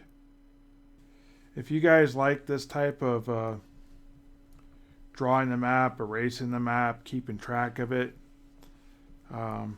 let me know in the comments. Really does help to have conversation back and forth. I'm very good at responding to people. I believe I've responded in my entire history to 100% of the messages. There may be a couple I've missed, but I don't think so. And I've even posted comments without anyone there, just because I feel like it's important sometimes to clarify when I catch a mistake or whatever, like I did in the last video. Okay, so they're going this way now. Do they hear anything? They do if there's something there. Blue will be something there. There is something on the other side. There is not any unguarded treasure. That is what is known. Let's go for a D6. 4, 5, or 6. No. Okay. So they do hear something, except this thing doesn't make noise. Womp, womp, womp. Okay, so they don't hear anything. It's not skeletons or zombies, but it is a thing that doesn't just make noise. Now it's going to be to go ahead and open the door. Easily opens. 2 of the 3 people are able to do it. Edith steps in with the torchlight since it's a 5-foot wide hallway, immediately triggering the encounter. Over here, just going to use a white token. Stepping basically into her torchlight is a very large mushroom-like thing. And as she steps towards it, it turns and the top splits open and this god-awful sound comes from it. And it just rats. It's just massively loud, just terribly loud. She has to make a save versus spell. I don't know if she passed it or not. She fails that horribly. She's going to be completely deafened by this thing. I'll get to that for how long in a second. However, her reaction is to run up and silence this thing, because no, we will not. So she's going to run up and stab it with intensity. Rolling a 9. She gets a +3, so that's 12. She does a D6, 7 points of damage. I just need to look and see how many hit dice this thing is. And this is, for those who do not know, this is a shrieker. And shriekers have consequences. Sometime I'll actually get into this. I've started making my own little monster manual. I don't think I have it in this thing, because it was a thing that came later. Yes. Or was it a... I think, actually, it wasn't even that. I think it was a strategic review. Okay, I found it. The Shrieker is in strategic review number 3. Number appearing is 2 to 5 generally. In this case, I did 1 plus 4, 5, and 6 is 2. They have terrible movement. They are 3 hit dice.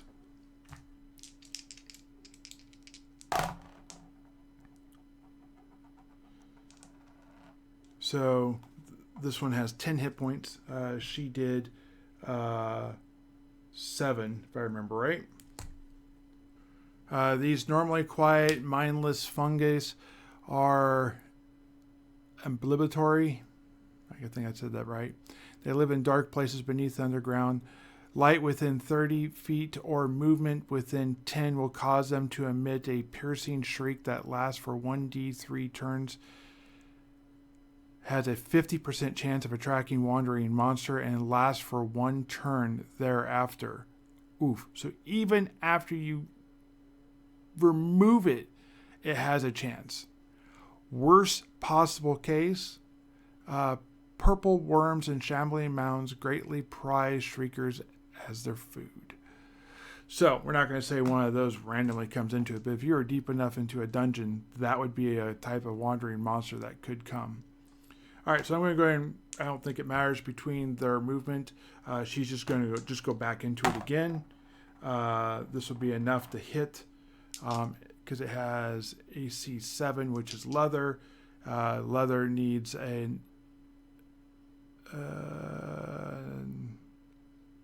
9, and I rolled a 7. So, yes, that's going to be or I rolled enough. I didn't roll a 4. I didn't roll a 6. So, or if I did roll a 6, I'm fine. So here's for the damage. So it does 5 more points of damage plus 3 is 8. That's enough to kill the Shrieker. The Shrieker has stopped making noise because it's dead. However, the sound is still echoing around these halls and is refusing to leave. Random encounter check because of the Shrieker. Yes. Random encounter check because it has moved to the 4th turn. No. Thank goodness. Alright, so what's the random encounter? More Shriekers. No, we're not going to do more Shriekers. If you kill a Shrieker and you summon another Shrieker with the Wandering Monster, I'm going to say no.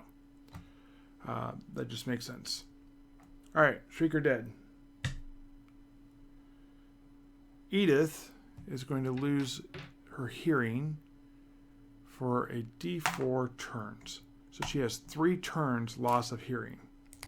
So we have spent 1 because of combat.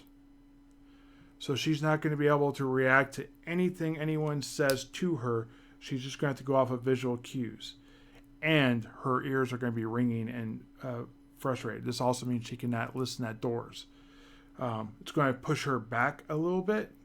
There is no physical damage to that, but she will not be leading the party in that way. Myron will go ahead and move up in front of her. And then that will be like that. Let me go ahead and get back to my map. This is Torchlight. And then Dim. That's the way it looks at this point in time. All right, here's what the party is going to do. They're going to move down this hallway. Oh, let me describe this hallway real quick. I am in hallway number 3. Okay. So this hallway is 5 foot wide. It has a lower ceiling of 6 foot. So anyone with a 10-foot pole is having real problems. That would be Stigith. Also, Edith has a problem with her spear. Anyone who is tall is feeling very cramped and making it more difficult to use anything that has long poles or large weapons. There are no wall sconces in this hallway. Okay, so even that bow is a bit difficult and wieldy. I'm going to have Edith go ahead and shoulder her spear and just hold the torch. She'll swing the torch around if she needs to for a weapon. And they're going to go ahead and move forward. As they move forward, they realize that this is going to go down this way, and there is a door at the end of this hallway. I'm going to have Stigith spend a turn looking for traps, though. Does not find anything with his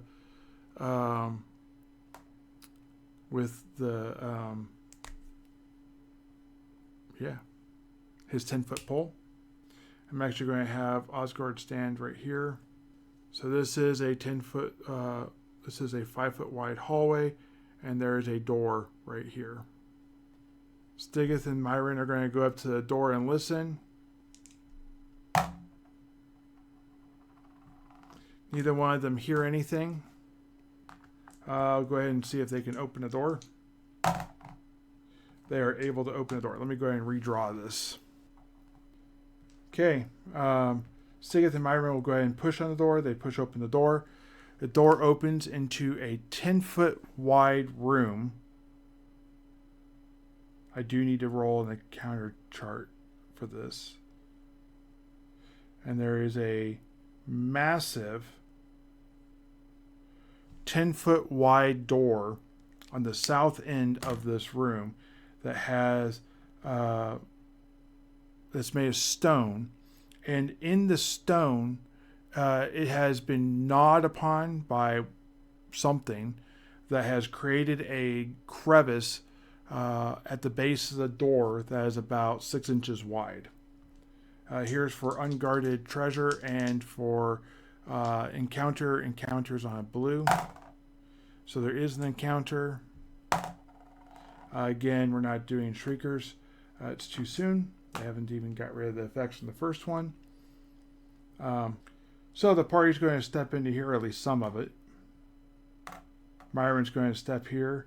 Edith will stand over here with the torch and just kind of hang back because there's no reason for her to go in there until they need something moved or pushed on. I'm going to give Myron a 2+ over here because I didn't spend any time doing that. There are no secret passageways over here that he would have found. In this room, his passive, okay, he rolled a 2. There is a secret passageway over here. And I'm going to go ahead and mark it in this purple. It is not a one-way secret door. It is a proper secret door. Now we have interest in some interesting things. I was not necessarily expecting them to find the secret door on the first time they went by.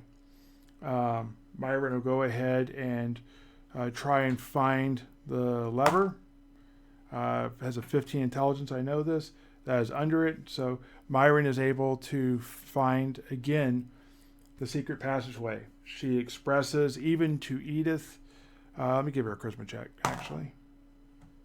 I don't know if that's enough. Yeah, I would say that's enough. She rolled higher, or he rolled higher than his charisma, but they've been around each other a little bit. I don't think it's that confusing. Actually, Edith and Myron have known each other for years. They lived in the same village. This is not the first time they've done anything with each other. So they know each other. Same thing with Stigith, by the way. Those three all come from the same village. Yeah, they're going to go ahead and open the door, maybe? Let's check. Oops. We're on turn 5. I don't know why that got moved. They're going to rest before they do anything, so they don't pick up exhaustion. So, 6th turn, they get a random encounter check. The ringing stops. There is no random encounter. This goes back to a 1. They're going to go ahead and open this door. Here's for... Don't need to roll actually for unprotected loot. This room already has loot, potentially. There is something over there. 4. That's a bunch. That's 5. And 25% chance of the other. No. Okay, let me go ahead and draw this room. They push the door open. This one is going to be secret passage number 3. This wall is counterbalanced, which means that once the correct stone is depressed, the wall will shift, in this case to the left, and there's an actual clicking mechanism that holds this room together like that. Okay, so that is the shape of the room. Over here, there's a desk with a chair. If you remember, the purple chair I had before was much bigger. Over here, there is a desk. And over here, there's a bookshelf. Over here, there's a bookshelf. And then over here, there is a armoire, and over here, I'm going to try and draw it. I don't know how well I'm going to do. There's like a coat rack.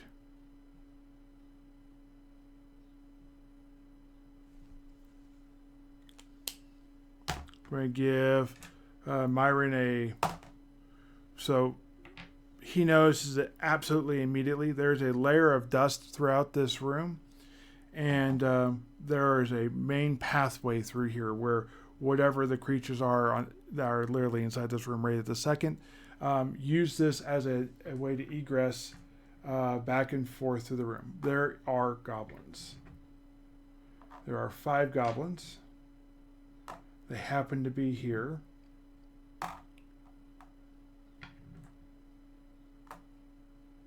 I need to roll. Were they doing any sort of activities in here? Yes. Therefore, there is a secret door right there that they were coming through. When this door just opens up on them. I need to keep track of my secret doors.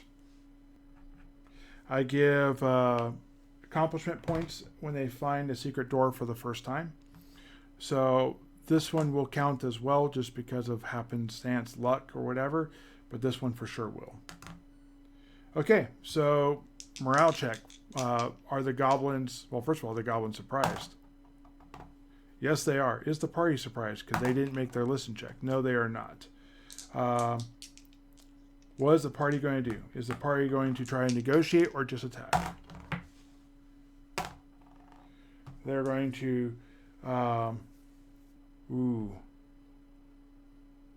they going to cast sleep? That was pretty close to... No, they are not going to cast sleep. It's just goblins. Are they going to... So Stiggus is going to try and talk to him and demand that they lower their weapons. Here's for a charisma check. 8. Let me see if he made it.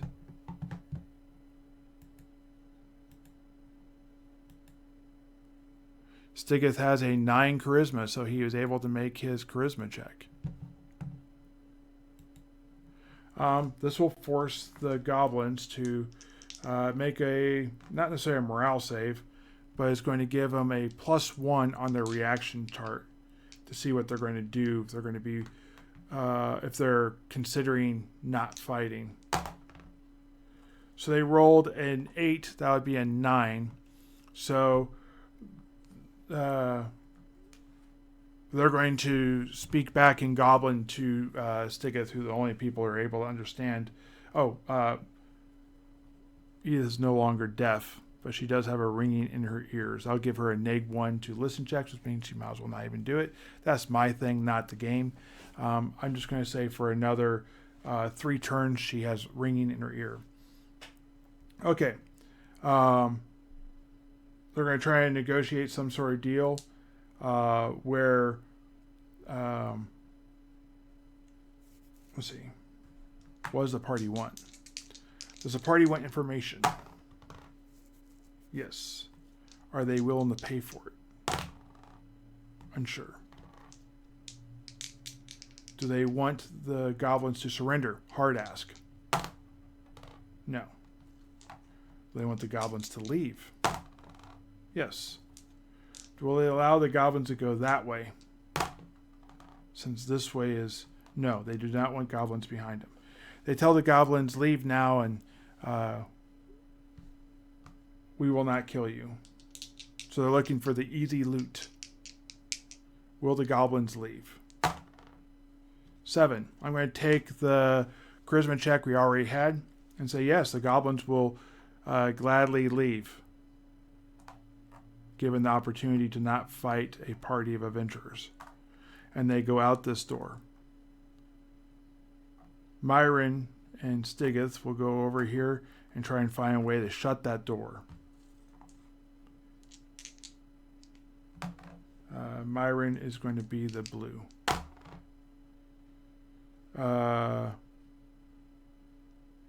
Myron finds a way to shut the door. I'm going to consider that an active. Then they'll go ahead and pit in the door. And this will last for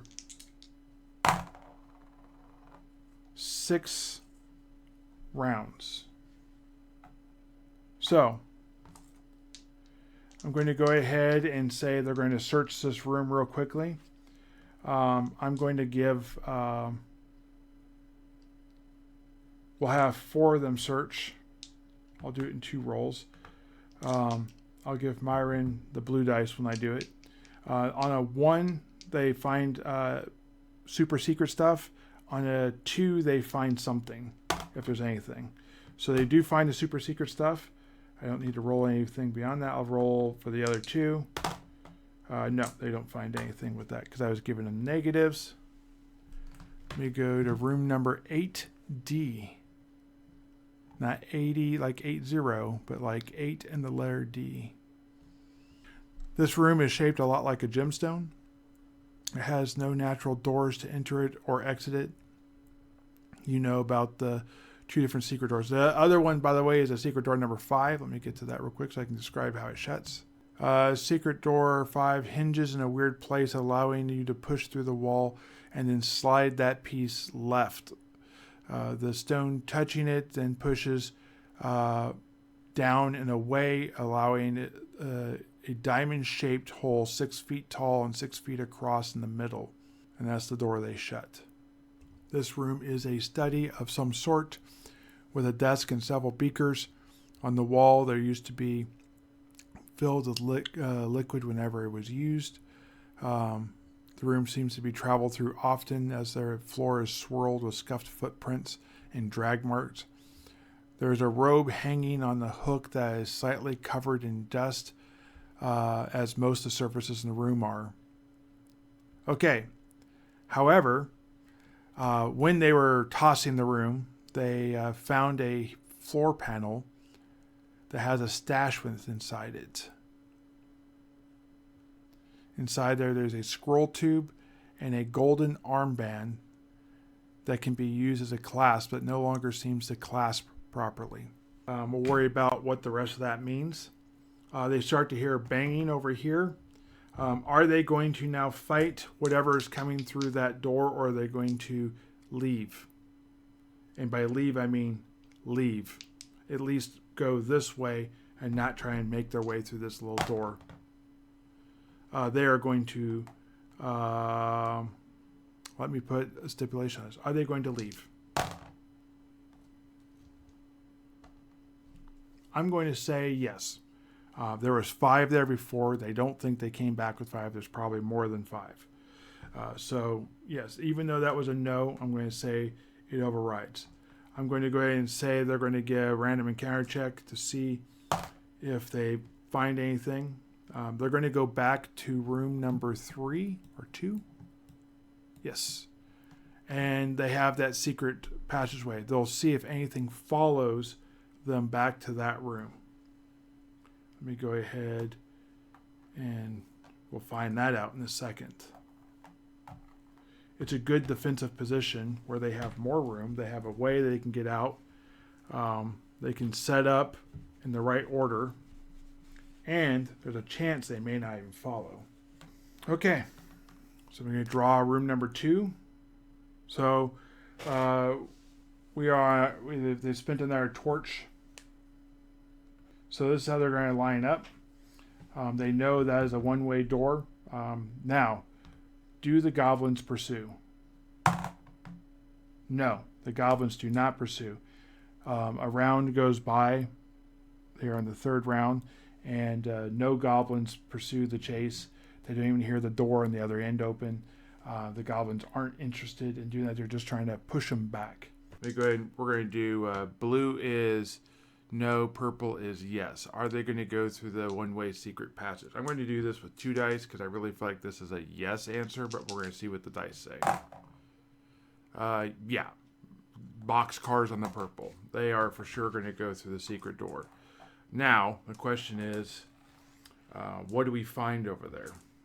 Okay, guys, so I've got everyone placed here. They're getting ready to go this way through the door. I'm going to give Edith a no roll because a 1 in 6 chance at -1 is basically no chance. She's able to understand things that are being said to her, but she just can't make a listen check. So it's going to be the 2 demi-humans, which have the same chance to be able to really hear anything on the other side. That is the elf, Myron, and the dwarf, Stigeth. And they for sure do know if there's anything over it. Blue's going to be monsters. Purple's going to be unguarded loot. So they do not have either of those things. Let me go ahead and draw that room. Okay, so they go ahead and open this door. Again, this room has, I'm going to put it in a different color, has a bunch of crates and boxes of all different sizes. It has a table right through here. That's pretty good size, and it has more boxes over here. It has some barrels. Not my barrels, this is my attempt at barrels. We got some shelving here. This essentially was a storeroom for whoever. And at this point in time, apparently goblins were using it for whatever. But they're not currently occupying this room. But that's what they believed it was. And then the PCs jumped out and smashed 3 of them in the face, causing 2 of them to run away the first time. And a very confused goblin boss did not believe that the people poured out of that area. And basically allowed the PCs to get closer. So we're going to go in this room, and we're going to start posting up over here. Let me go ahead and erase this real quick while I get everything set up. Okay, here we are in this room here. They're going to listen to see if they hear anything. Again, Blue is, well, we still don't have Edith yet. We have another full turn. They do not hear anything, so it's going to be completely blind if there's anything in here. Blue is encounter. There is neither. Alright, I think that looks a little closer to a regal chair that's semi-throne-like with pillows and clothing or cloth draped over it for a specific look. I think that kind of meets that a little bit more. Now, they open the door, potentially. Let's give the demi-humans a chance. Yes, they're able to open the door. They push open the door. They don't see anything in here, so they just kind of step through and get a chance to really look over their surroundings. Edith brings the torchlight just a little bit more forward. Brith comes over here. Osgar is going to come over here, and we're just going to kind of keep Beba over here looking back south just to make sure. And before any of them open the door, let's see what they're going to do. Are they going to search this room before anything else? No. Are they going to listen at the doors before anything else? Unsure. Are they going to listen at the west door? No. Are they going to listen at one of the 2 east doors? Yes. Okay. The near one or the far one? So near. The far. Yes. Okay. Again, it's going to be Stigith, and Edith's going to be just there for moral support, essentially. So here's for the 2 demi-humans. They are both successful. Matter of fact, I'm going to roll this one again. Yes. So high, it's Stigith. It is Myron. Myron really thinks he hears something breathing. Not like close, but that way for sure. So are they going to go through and challenge that, or are they going to choose a different direction? So they are going to go challenge that. Okay, let me go ahead and draw this room.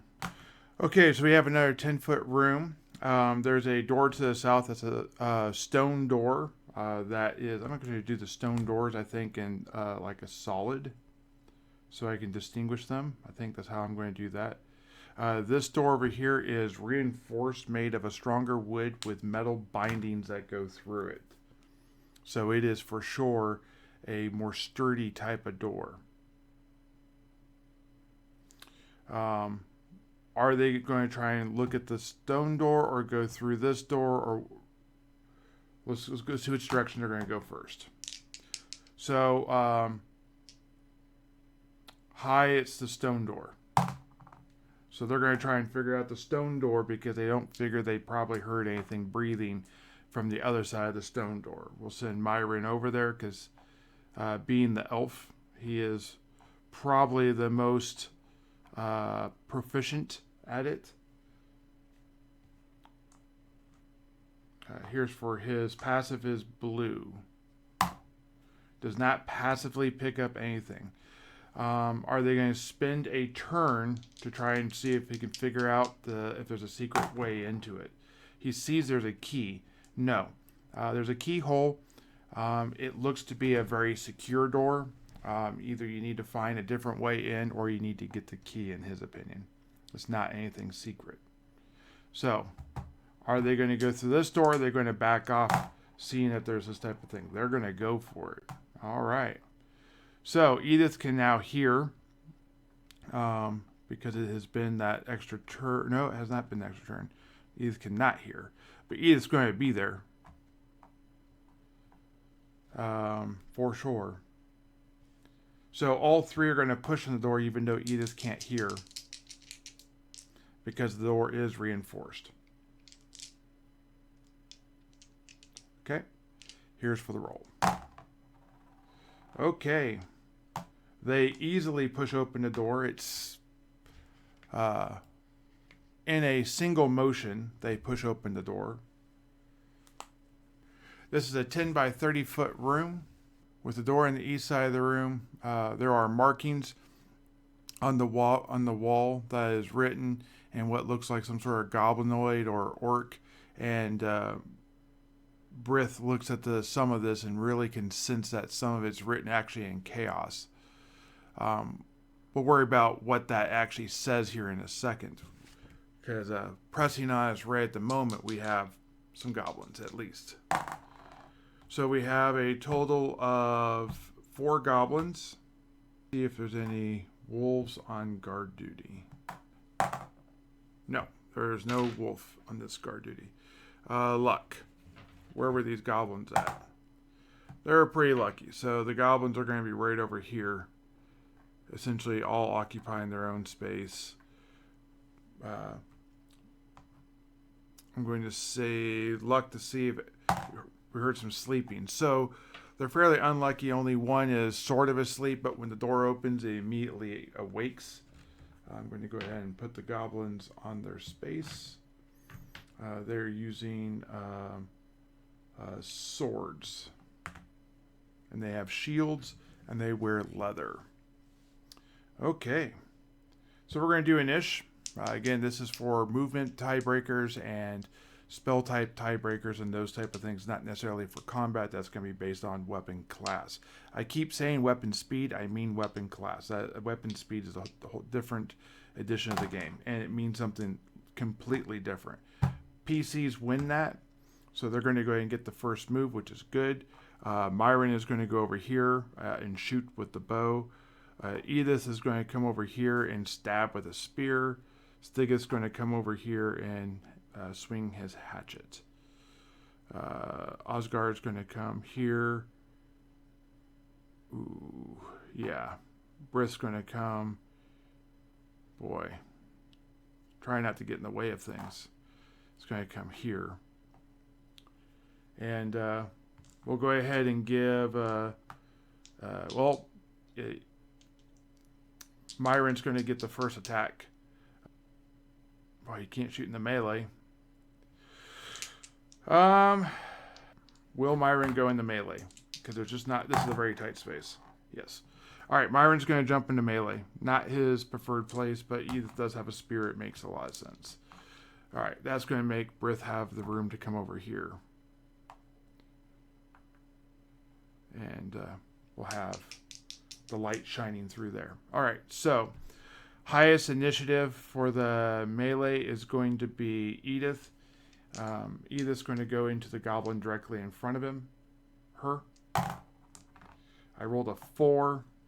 That's a 7. Leather and shield, though, against a spear is a 9. That's not going to work. Stigith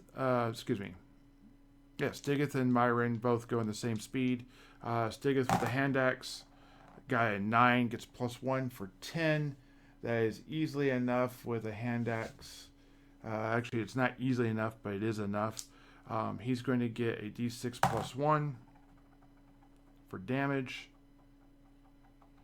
which is going to be enough to outright kill, even though the goblin had max hit points.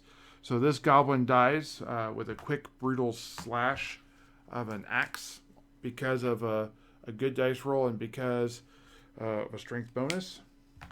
Next up would be Myron, who rolled a 10. That's a good thing. Myron is using a dagger. He actually needed an 8, so he did better at that, but he only does a d4, which is a point, and the goblin has a point. So super lucky on that. Second goblin dead. This one killed by Myron. All right. Goblins can't go back into them. They killed everyone within reach. It's going to come down to initiative. Goblins go first. They're going to move. Ooh, we're going to do a morale check first. They just lost 50% of their people. So they rolled a 7. They're going to run. They're not engaged in combat. The goblins are going to open the door and they're going to run downstairs. Is the party going to follow?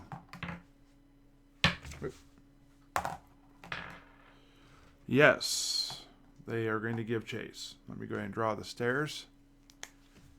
Then we have I'm going to do this like this and kind of draw it in like that. This is a platform, and then it's got stairs. No, excuse me, not there. This is another platform, and then it has a solid wall, and then we have stairs going down here, like that. Does the party stop? I'm going to give... No, they are going to continue. Okay. Okay, let me go ahead and draw this room real quick. This room is 20 foot by 20 foot. As the goblins bust through the door remains open. Like that. It's actually more like a hallway. And then right here, there is a door.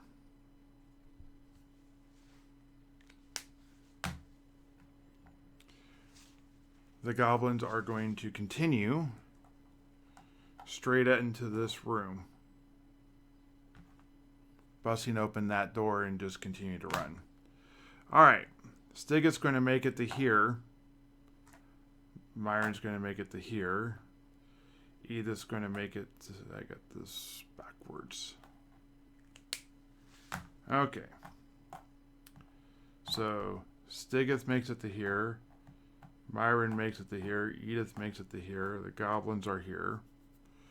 You have Brith coming through the doors. Osgard at the top on the different level.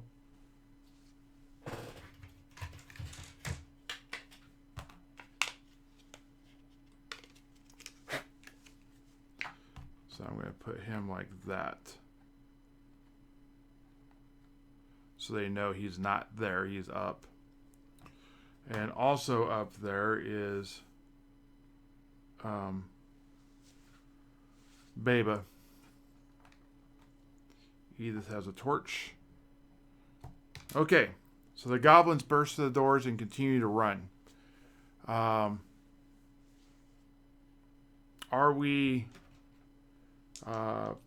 continue to chase the goblins? I'm going to go with purple being no in this case, because this is quickly advancing into a pursuit that I'm not sure we want to be at as first level. They want to pursue, but they're not blindly pursuing. They have caution as they pursue. So I'm going to give Mr. Stiggett here a wisdom roll. Is he wise? He is fairly wise. He has a 9. He rolled a 2. Okay, so what does he see when he looks into this room? he sees that this room is one of the larger rooms he's seen so far. It is 50 feet by 40 feet. It is pretty massive. He sees that there are different stoneworks in here and all this type of stuff. And let's roll to see if there's anything in here, loot or otherwise. There is an encounter and there is loot. So apparently there is a fight right here at hand. All right, we're going to... So this is on... Okay, this is not a terrible, terrible thing. So these two goblins go running down into the arms of 4 more goblins. We're going to draw this room, or part of it at least. 1, 2, 3, 4, 5, 6. So that's 30 feet. This room continues beyond that.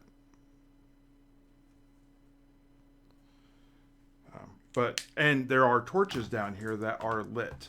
So over here, there's a candle. Over here, there's a candle.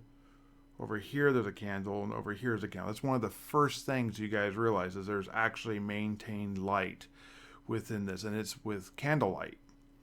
And then hanging or sitting on top of like little things, there's candles up here too. Excuse me. Just like that. So this room actually has like chandelier type things for like candle sconces that hang from the ceiling, which are being maintained by the goblins to some degree or not.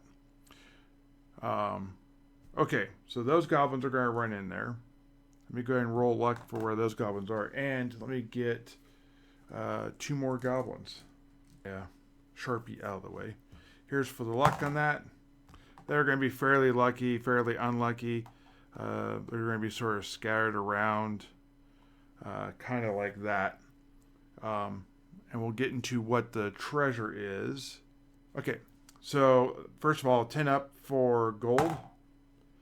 Yes. And now we have to roll if there's any gemstones. It's going to be... No, it's still on a 20. No, excuse me.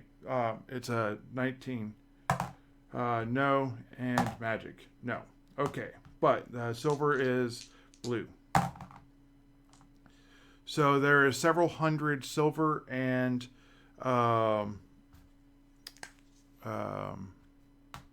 gold inside chests that apparently they're going through right now as the party runs into the room. Okay. So, reaction. They're going to have a very negative reaction to humans chasing goblins into this area. And they're going to immediately cry out for battle, which actually could be a little bit of a benefit. Goblins tend to fight a little bit. And by them yelling like a war cry, they're not going to... Other areas in this area might not hear the goblins who are coming in saying we're being attacked, or wherever they might be yelling in their goblin tongue. We're going to go ahead and roll to see if anyone in earshot's going to pay any mind to a bunch of goblins fighting amongst themselves. No, at this point in time they're not. Okay, so initiative. Party gets to go first. The goblins would have not stopped in melee, actually. I'm going to go ahead and move these guys real quick. Is Osgard like, hey guys, are you sure you want to do this? No, he is right there with it. So he is not really gung-ho, but he's with it. I'm going to put this over here. Beba is still up there. And I haven't been keeping track of Beba, so we're going to put this on turn 3. I believe that is true because they would have lit new torches probably with the initiative. Party gets to go first. Stig's not going to go immediately into and block the doorway. He's going to go over to here. Myron's going to come over here and step to the side, and Edith's going to come in and go directly into melee. Brith will come down and be like, whoa, there's a bunch here. Osgard would be like, I can't wait to see what we're actually getting ready to fight. And Beba is innocently waiting to hear what we're doing over here. No one's in range on our side. Do these goblins have bows? No, they do not. So they're going to be joining us in melee. They're going to be coming into Stigith, and over here, high is Myron, low is Edith. So it's going to go after Myron. All right, so all the combat essentially is going to go in the weapon class order that it is. Edith goes first because she has the highest. Do the other goblins have swords as well, or do they have something faster? They have swords as well. Okay, Edith's going to go into this. Do they have shields? No, they do not have shields. So they're going to be leather only. So Edith's going into a shield and leather. Oh, for the goodness sakes. That will miss. Next up will be Stigith, who will miss. And then Myron, who rolls an 8, which is actually what Myron needs. Though Myron has a +1 to hit even. Rolls another point of damage. This one actually has 4. So I'm going to put this down as Goblin 1, who has 4. I didn't like the way that looked last time, so I'm going to do it like this. Alright. Goblins are going to go back into people. This one in the Stigith. That will miss regardless. This one, the Stigith. That one will miss regardless. I don't think he's a 6. So we're going to have a sword versus chainmail and shield. Nope, that's a 9. Against Edith, she's of course dropped her torch, and she has that, so that's going to be a miss. This one against Myron, I'll miss. And then this one, the Stigith, because they have to put so many on the dwarf. All right, so that's going to be a 7. They don't have any bonuses to hit. Chainmail and shield with a sword is a 9. So we are pretty solid. I almost said something silly. Okay, so we're going to go ahead and go to the next round of initiative. We're going to go absolutely Simo. So all movement happens at the same time. All those type of things happen at the same time. I'm going to give Brith a dexterity chance to try and get past Edith without being skewered. Brith failed that, guaranteed, but the question is, how badly did he fail that? Brith's dexterity is one of his higher stats at an 11, so he fails it, but it was not by more than 5. I'm going to say that he got through, but he's going to give Edith a -1 as he moves over to here. And he's going to have a -1 while he's trying to attack that goblin. Osgard is going to come over here, realize he's got the wrong weapon out, needs to switch to daggers. So he's going to go ahead and switch to a dagger, and then he's going to move into the room. So here is for his dexterity check, which is successful. He's going to pick up the torch and hold a dagger in the offhand, in the main hand. He will not be able to attack this turn. Well, I mean, he made his dex check. Nah, he switched from bow to dagger. That's too much movement. So he's able to get there and pick up the torch. But yeah, that's about all he can do. All right, Edith is going to suffer a -1. That's a 5. That'd be an 8. Versus a sword and shield, I need a 9. Even without the negatives, I miss. Myron going up against the other goblin with a shield. Actually, not a shield, just a regular leather. Rolled an 8. That is what he needs. He rolls enough to kill. As a goblin down, and another one on Myron's. The first goblin on his. No, actually, I put that in breath. That is not meant to go in breath. The first one, breath kills, doesn't count. Okay, here's for breath. No. Here's for Stigeth. Okay, strength check. He maintains his weapon. And that's it for them. Goblin into Edith. Misses. Into Stigeth. Misses. Into Stigeth, directly across. 7. Needs a 9 into Stigeth. Misses. This one here on a 4, 5, or 6, 6 is going to go into breath because breath is now there. It's going to stay on Stigeth. And he's going to have to make a strength check. A 9 will be successful, though. Barely. And he'll maintain his weapon. All right. Anish. PCs go first, if that matters. Probably not. Here's Edith. Edith's going to roll a 7. No longer suffering an egg 1. That is a 10. That is, even with an egg 1, that would have hit. Edith's going to do 4 points of damage, and the goblin has 3. So that is a dead goblin, and Edith gets a little chick.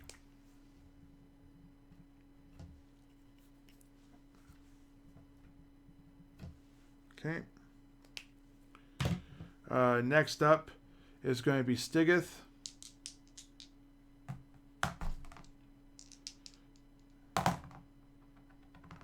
And he's going to hit, and he's going to do a d6 plus 1 for 3 points of damage. The goblin has 3 points of damage, and he's going to kill a goblin. Breath. Actually, movement. Nope. Osgard was going to attack the one in front of Edith, but that one died, so he has no nothing. He can go that way if Breath doesn't kill his. But here's for Breath. Breath's going to roll a 9, which for a mace is more than they need. So he'll go ahead and do a d6 for a point, and the thing has 5. And I don't think he has any strength. No, he does not have any strength. Why'd I even look at that? That's silly. So we're going to call this Gob 2, and he's going to have 5. He's going to have 1 point done to it. Osgard is going to go into that one with a failure to hit. They lost 3. I've not done the attacks back. So I've got 1 going to Edith. So that is a 9. They need sword versus chainmail and shield needs a 9. Right? Yes, so that hits. The goblin does 2 points of damage. The one going into Myron, that will hit. No, wait a second. Plate mail. Sword versus plate mail and shield. He does have a shield out by now. And that will be a miss. Thank goodness Myron has plate mail, right? What he spent his money on. This goblin misses. This goblin and the Stigeth, of course, misses. The one that was killed rolls an 8. Sword versus... Nope, needs a 9. Okay. Now, they got to make a morale save. They're going to make it because they rolled higher than their morale. They're going to be basically pissed off because how dare these... a dwarf, of all things, come down here. There's some slanderous statements made towards the dwarven people. But yes, Myron is going to go ahead and stand his ground, swap weapons to a bow because he would much rather be in bow range. And Osgard is going to move with the torch over to here. Given a dexterity check to get by, he is good. And he's going to, since he's not in melee anymore, he's going to swap to his longbow and drop the torch at his feet. So he can potentially shoot something next round if needed. Okay, so We're going to go to melee or shooting. Here's for Myron shooting that goblin. That will be a 5. Short range, leather, still needs a 5 to hit. That's incredible. Does a d6 points of damage. 2. Goblin has 2. Man, Myron's over here tearing it up. That goblin is going to die in the wrong phase. He will not be able to attack back. Edith does not have anyone in range, so she will just stand there and look attractive. Stigeth's going to go into the one next to him, or here. That will be a 7 plus 1 is 8. Hand axe versus leather is an 8, so that's going to hit. This is going to be a d6 plus 1 for 4 points of damage, which is more than the goblin has. This is basically becoming a wrap-up at this point. Will Brith get the last kill? That's an 8 with a mace. That will hit. Brith does a point. The goblin has... Oh, I've already rolled that. So this is goblin 2. So he did an extra point. Will this goblin surrender? Yes, this goblin will surrender, being the last goblin there. He falls to the ground and begs for mercy. Let me check something real quick. Will Stigeth let it go?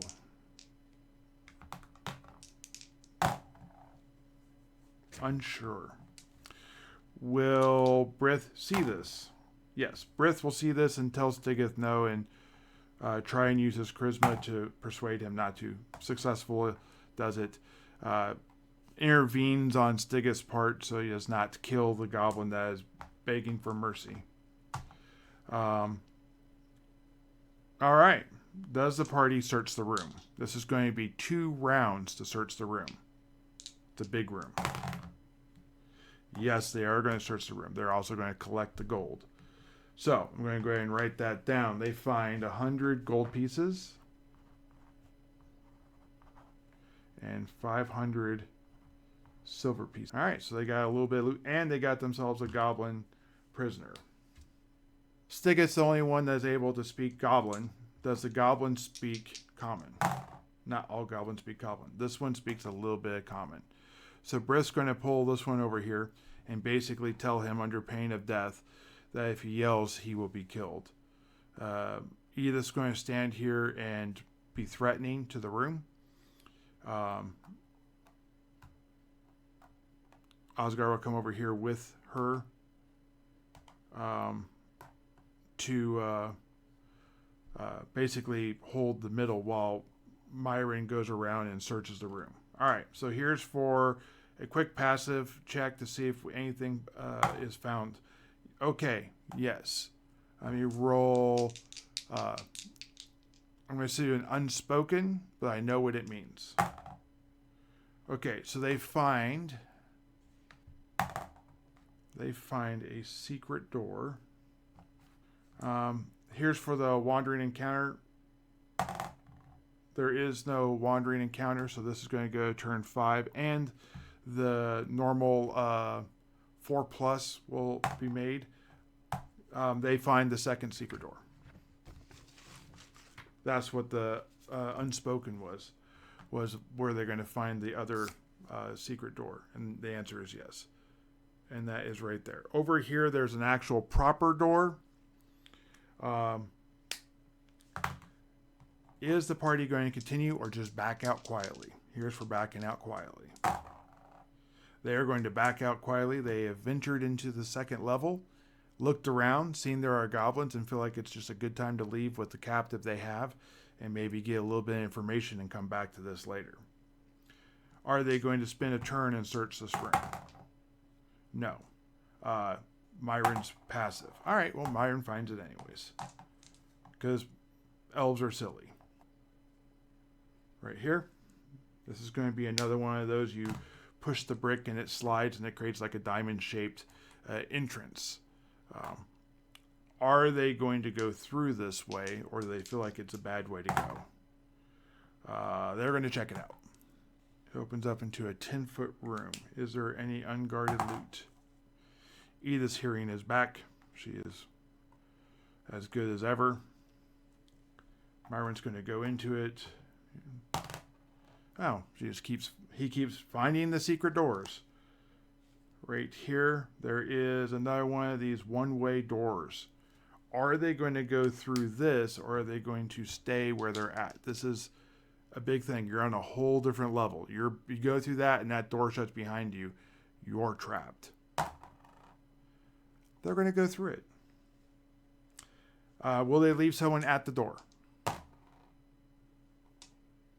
Will they leave the torchbearer at the door? Yes. Okay, your job is to make sure this door does not shut. Let me go ahead and redraw this. So, it goes out like that. It's a long hallway. Goblin is going to go over here. The goblin is trying to talk, potentially. They do not listen to him.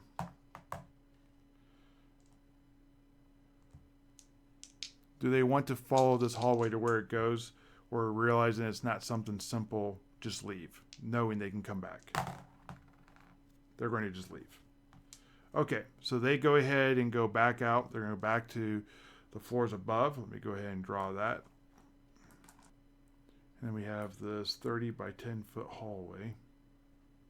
All right, I'm going to draw it like that. We'll have Torchbearer come over here. Osgard will come like here. Edith will be here in the middle. Myron's going to stand over on this side of the door and just kind of be like listening. They're going to utilize Stigeth, so he'll be right there. Byron. So Stigeth and Byron will be right here.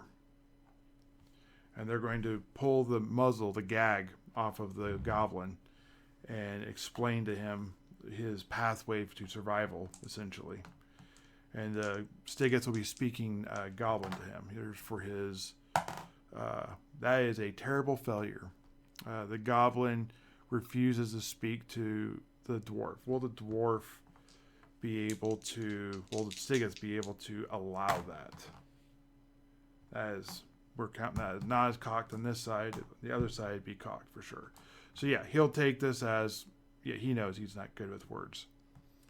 Brith, on the other hand, though, he will give his charisma a chance. He will also fail, just not as spectacularly. So we're going to have a negative on the willingness of this goblin to help. What that means isn't necessarily the goblin won't say nothing. It's just whether it's more of a lie or if there are things that are being left out. What is the first question? Is the first question, how many goblins are there here? Is the question, why are you down there? Who's your leader? Okay, so they're going to ask who your leader is. Will the goblin answer this honestly? No. Will the goblin make a morale? He's obviously lying. He says that his leader is the Emperor God King, and that he is going to smite you all if you do not release him immediately. I don't think the party believes him, and they even give him a check. But that's what he comes up with. Will they ask where the loot is? Will they ask who else is down here? Yes. Will the goblin lie? He won't be completely honest. There's a vermin infestation, and that they routinely practice their combat against these undead That's how they train, making all their people martial, more martial than you've ever seen a goblin. You haven't run into those goblins yet, but you will. And you need to be afraid. But the undead are endless. They are without number. That there is an item or a spell cast in this area that is so evil that it turns the very living into dead. And we're going to stop that for a little bit of questions as we go to the 6th turn and see if we have any wandering monster. No, we do not. All right, is the party going to continue asking questions or just going to take him out of the dungeon and ask him later when they're not actually inside the dungeon? They're just going to take him with them. They feel like they are far enough in and probably want to get out of here. Are they going to try and find another way into this room? Yeah, if they can. So let's go ahead and draw this next room over here as they maybe look further into it. They did notice that right here there was another door, which they found odd for having such a secure door on the other side of that thing. So let's go ahead and draw the rest of this room at least. They'll go ahead and gag the goblin back up. They're going to do a listen check. If there's anything in there, the demi-humans would be able to, well, one of them would be able to hear it. Is there anything inside the room? I actually gave it a negative because it's a small room. So the answer is yes and no. Okay. So Myron's going to step into here. So is Stigith. This room is filled with goblin refuge, feces, the excrement of many goblins for a long time. It is incredibly gross. This goblin kind of gets a smirk on his face a little bit. However, Myron sees that there are things in there that apparently have traveled through the digestive tract that might be worth digging out. Is there one that would be willing to do it? So let's look at the personalities real quick. This is the second time we've called for this. We have Stigith, who's grateful, dogmatic, athletic, and faithful. His fears don't ever really apply to this. His edict and anathema is never trust a gnome, and he will always aid a friend. Osgar is disorganized, reflective, good-natured, and fussy. His phobias don't apply. His edict and anathema is will not live a simple life, but will help the common folk. Edith is cultured, dogmatic, attractive, and careless. Her edict and anathema is will not allow someone to not someone to hurt a child, and can be counted on to do the hard work. Well, you got something there potentially. Brith is materialistic. That's actually a positive in this situation. So those two will probably go at to see if anyone's willing to do this. Is boorish, aggressive, and impatient. So if you wait long enough, he'll just do it. His edict and anathema is he will never apologize if wrong, and he will aid the helpless, and is willing to die for a friend. Myron is glamorous, unethical, reckless, and well-rounded. He will never settle down, and he will fight for the suppressed common folk. Okay. And so let's go ahead and see if Edith will do this. Edith does not want to do this, but she will if she must. Brith is like, I see what I need to do. I have this. And he passes the reins of the goblin over to Osgar. He rolls up his sleeves, gets his stuff away from all that, and has a fresh, clean, he's going to go with a small bag, and he's going to dig through this refuge to see about getting this stuff while he's collecting coins and whatever else might be here. All right, so is there gold? 10 plus? No. On a 20, there's gemstones. On a 20, there's jewelry. On a 20, there's a magic item. So he does this for silver pieces. There are 400 silver pieces in there, though. I put an asterisk next to that because they got to be washed before anyone's going to want to handle them. He moves the pile from one side to the other, essentially, and makes it so that Myron could potentially walk around in there a little bit. Will Myron search this room?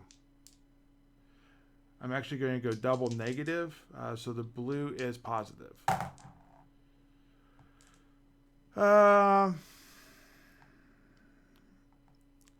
I'm going to say that Myron will. I know it says no, but it's not a strong no. They've already found something, then they know this door goes somewhere.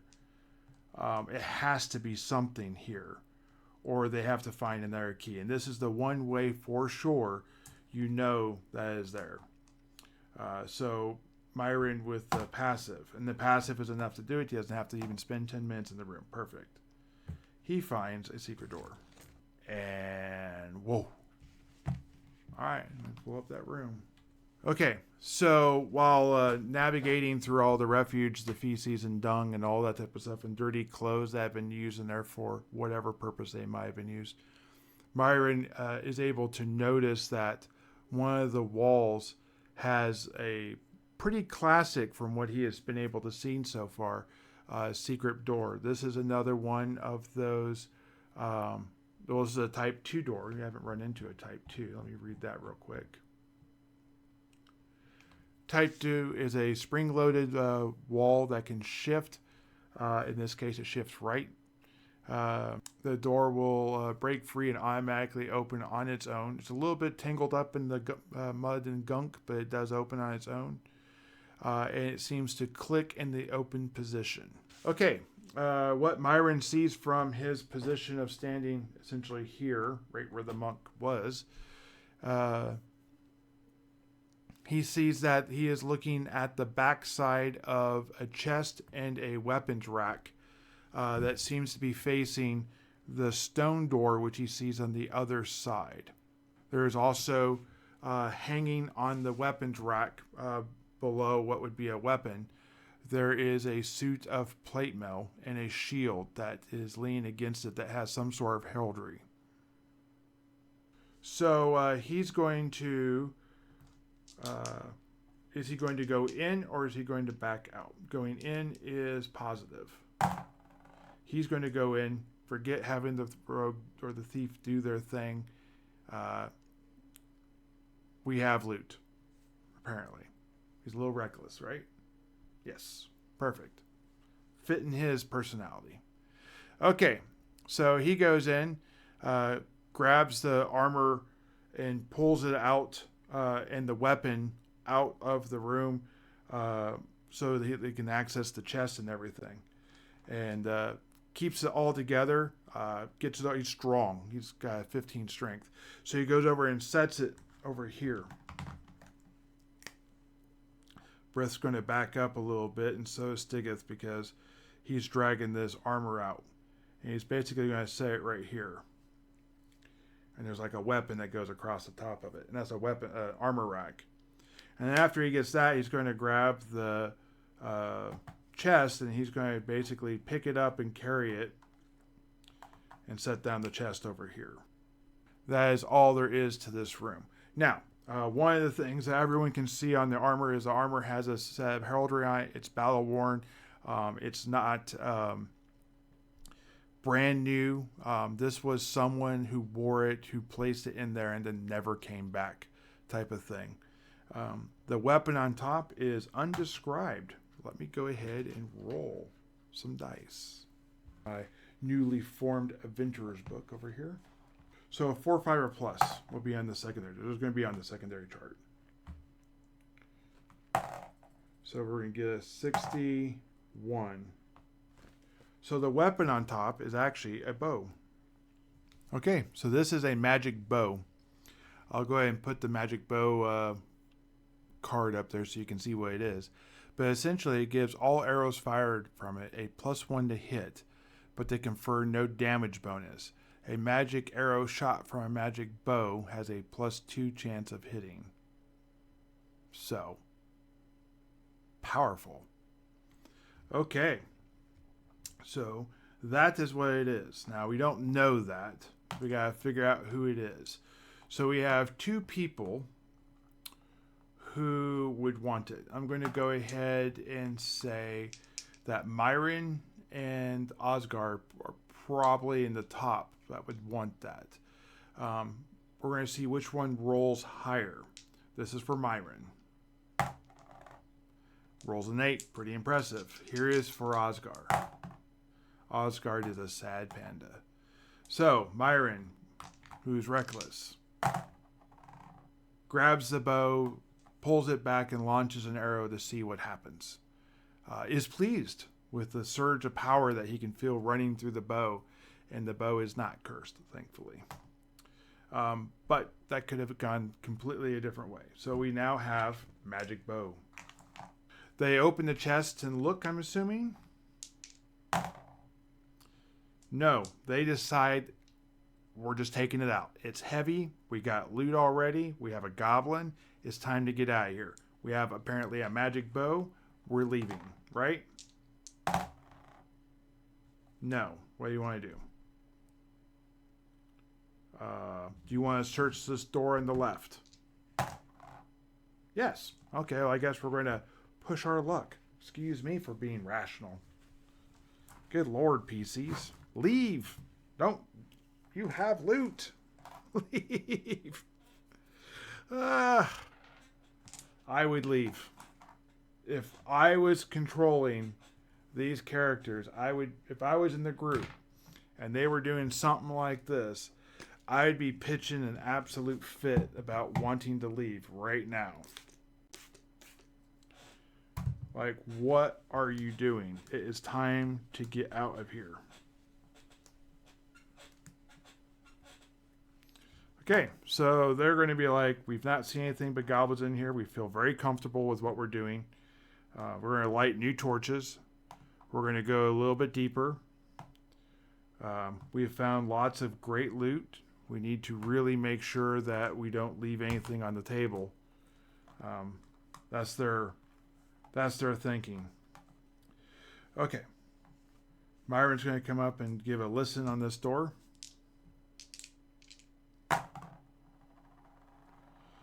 No one hears anything. So we don't know what, if anything, is over there. Here's for the open door. Blue is Edith. Luckily, one of the dwarves was able, or the elf was able to push open the door. Edith failed, her rare failure. Is there anything in there? I don't need to roll for wandering encounter. There is, but let me see if there's any extra loot in there. And there's not. Okay, guys, so once again, we're going to be jumping out in the middle of this dungeon, stepping away for a minute, and we'll have a follow-up video coming up here shortly. There is something in the next room. We'll see how the party does. This fight that's coming up will take longer than I want in this video. We've had a lot of action packed, and we'll go from there. So they have a magic bow. That's pretty awesome. I think that's going to be very useful, especially when they get outside of a dungeon and they actually get some range to be able to use it. Myron hasn't been able to fire that many shots, and Osgard's been able to fire even less. So when they get outside of here, this bow will be very useful if they're allowed to keep it, per se. Remember, they are being sponsored essentially by a patron. So there is a potential that the patron could be like, the bow kind of just meets the standard of you've paid your debt. We'll have to see which direction the patron goes. This patron is pretty fond of them, it seems, and not a bad guy. And if you're trying to keep people like adventurers going out and doing these things, it probably would make sense to not take away something that would be so valuable to them, especially if you yourself don't need it or use it. So we'll see. We'll roll those dice when it comes to it. Okay, so Thank you for watching this video. If you want to see more videos like this, hit the bell icon, hit subscribe. Make sure you give it a like if you got any value out of this, if you enjoyed it. And I'll see you guys in the next one. Keep rolling those dice. Bye.